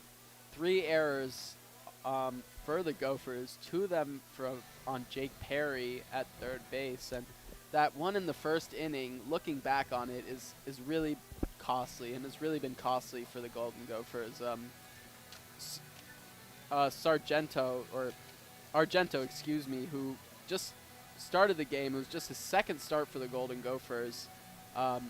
Had 2 outs and had a couple chances to get out of the first inning unscathed with 0 runs, but an error from Jake Perry and a couple free bases for the Wolverines, and then a hanging breaking ball to Cole Caruso really let the game get out of hand pretty quickly in the first. A line drive shot over the left field wall to give the Wolverines that early 4-0 lead, and it really has – Minnesota really hasn't shown anything substantial since. A couple solo home runs. Right, the top of the 6th. Yeah. That was really their only offensive production in this one. So you need nothing short of a miracle if you're if you're the Golden Gophers, you pretty much need a miracle to come back in this one. It's an 8-run deficit here. But, crazier things have happened in baseball. Yeah, and it's tough also. You got Jacob Denner on the mound, fifth-year senior out of New Jersey, but already 41 and a third innings pitched before this game. So you've got a pitcher with plenty of experience on the mound and an 8-run lead.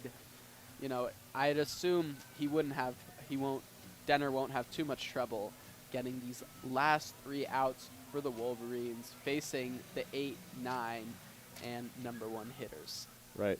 So Jake Larson steps in. He was not in the lineup. He was a defensive replacement. He steps in. He takes a big cut at that one. That'll be fouled down the third base line. He's down 0-1. Jake Larson, the junior from Covington, Washington,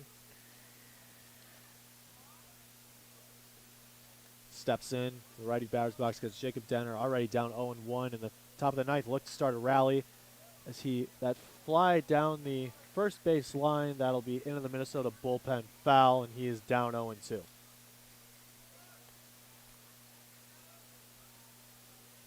Jake Larson is erratically seeing the starting lineup for this team. About half and half. Shares it with Jake Spinier, who started today. He takes that next pitch high for a ball.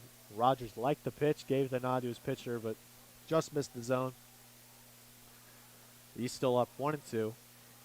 No outs. Looks to start a rally to claw back the 8-run deficit. This is a 10-2 ball game. Here's the pitch. He will take that. Popped up. Caruso will make the play, and that is the first out of the inning. The big first out as they look to secure the series win here in Ann Arbor. Yeah, Wolverines 2 outs away from winning this series, winning the rubber game in this series, and they'd really be happy to do that after, as they've shown, they've played pretty well against conference opponents this season so far. Yeah, you're exactly right. 7-4 on the season against conference play. They'd look to go 8-4. They'd be 17-20 overall as Sam Hunt steps in. Already had that bat in this one, so he'll be in the 9 hole in this one. Takes that pitch for a strike, so he's down 0-1. So Michigan, pending a win, or barring a improbable comeback for the Golden Gophers, would go 17-20 and 8-4 in conference, and Sam Hunt will foul that one back to keep himself alive, as it is a 1-2 count. I believe.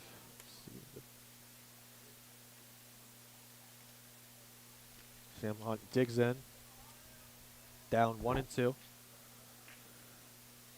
Michigan, with a win here, would take possession of sole third place in the Big Ten standings. That next pitch gets away from Rogers. That'll be called a ball to even it up 2-2. So Illinois is leading the conference right now at a 7-2 conference record, with Nebraska behind at 6-3, and Michigan will establish itself in the third at 8-4. Yeah, at the top of the big get. All right, I'll wait till after this pitch, but. So here comes 2-2 pitch. Fouled off. Yeah. We'll do it again at 2-2.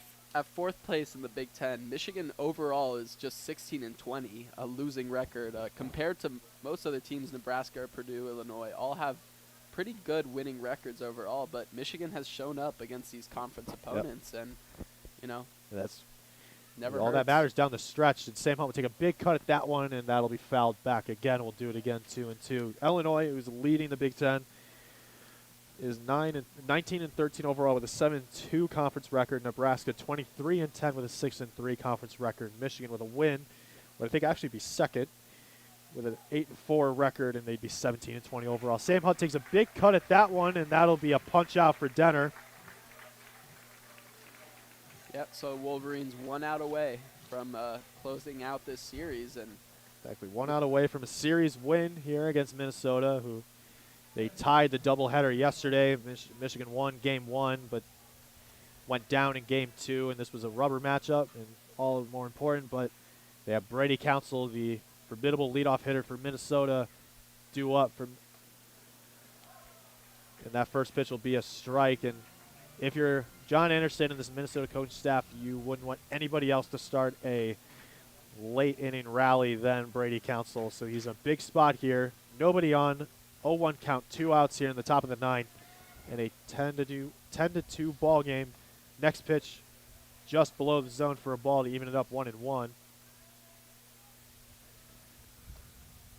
Denner has 2 strikeouts in this relief appearance.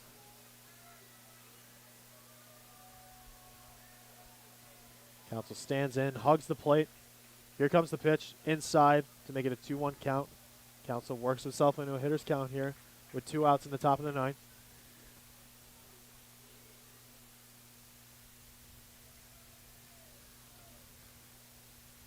Denner Haynes, both arms. Now to his sides, delivers, and that is a shot into left field. No doubt about that one, and that'll be gone. That's a solo shot from Brady Council, and to make this a 3-10 ball game, that certainly makes things interesting here at Ray Fisher Stadium. They were down to their final out, and Brady Council comes in with a no-doubt shot to left field, and now it is a 10-3 ball game. Yeah, third solo shot of the day for Minnesota. Still, the team, if you look in the dugout, not too enthusiastic, as there's still not too much hope with 1 out to go for Jacob Denner on the mound, as Jake Perry, who had a great game yesterday, is 0 for 4 so far today. We'll see if he changes that up. So Jake Perry will show bunt, will pull away. That'll be a ball. He's up 1-0. Jacob Denner just 1 out away from securing the series win for Michigan to solidify second place in the Big Ten. Here comes the 1-0 pitch. That's an even count, 1-1. That finds the zone. Jake Perry has been struck out twice, reached on a fielder's choice in the 3rd, and grounded out to 2nd in his last plate appearance. Has not had a good day at the plate. So here comes the pitch from Denner. That'll be low and away for a ball to make it a 2-1 count.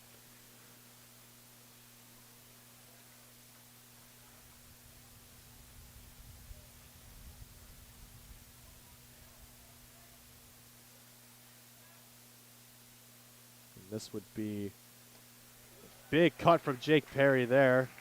And now the Golden Gophers are down to their final strike. 2-2 count, 2 outs here in the top of the 9th. Michigan up 10-3. Denner just down to his final strike. Here comes the pitch.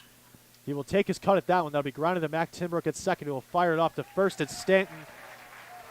And the Wolverines secure the series win against Minnesota, winning today 10-3, and the bats truly came alive in this one.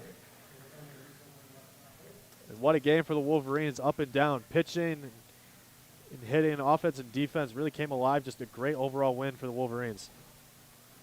Yeah, couldn't have said it better. 6 1/3 solid innings from Mitch Voigt. Gave up 2 solo home runs, but other than that, not much damage done. As the Wolverines high-five each other on the field to celebrate this big conference series win against the Minnesota Golden Gophers, who have struggled in conference play and unable to get much offensively in the rubber game of this 3-game series. And the Wolverines are going to be happy to come out on top and get into the second place of the Big Ten Conference, like you said. So Michigan has won every Big Ten series so far this season. That's a great streak to have. They won 2-1 against Penn State, beat Maryland, the back-to-back Big Ten baseball champions, beat Iowa at Iowa, and then come up with a series win against Minnesota here. Yeah. Overall, great game from Michigan. Yeah, just to recap the entire series, yesterday we had a doubleheader. Kurt Barr pitched a complete game the first game for Michigan, just allowing 1 earned run off a home run and 5 hits. And then in the nightcap of the doubleheader, Connor Whitgriff from Minnesota pitched a dominant game, 6 innings pitched, just 2 earned runs, 8 strikeouts, and led the Gophers to an 8-3 win. Today, however, Cole Caruso started us out with a laser grand slam in the bottom of the first to get the Wolverines up 4-0. Scored 3 more runs in the bottom of the second, and ever since then, it was really all Michigan, wasn't it, TJ? Yeah, Michigan was solely in the driver's seat in this one. They come up with the series win. They moved to 17-20 on the year and 8-4 in Big Ten play. Now they are second in the Big Ten. And against Big Ten play, this Michigan team really shows up, and it's really impressive to see. So with that, your final today, Michigan 10 off of Cole Caruso's grand slam in the first and consistent runs throughout the game. And Minnesota come up with 10 hits for each team. Great offensive game. So with that, I'm TJ Fossmeyer. Alongside me is Jonas Tomkin, and thank you for tuning in to WCBN Sports' coverage of Michigan baseball. We will be back with you for Tuesday's game at Toledo. We will have a crew for that one, and I know on the call Peter Nasser and Daniel Osen. They are very excited to call that game from the Toledo Mudhens Stadium, the Detroit Tigers AAA team. So that'll be a fun game. We will have coverage for that one, and Ohio State comes to town next weekend, and we will have coverage of those games as well. So we will end this broadcast as we always do with good night and a Go Blue.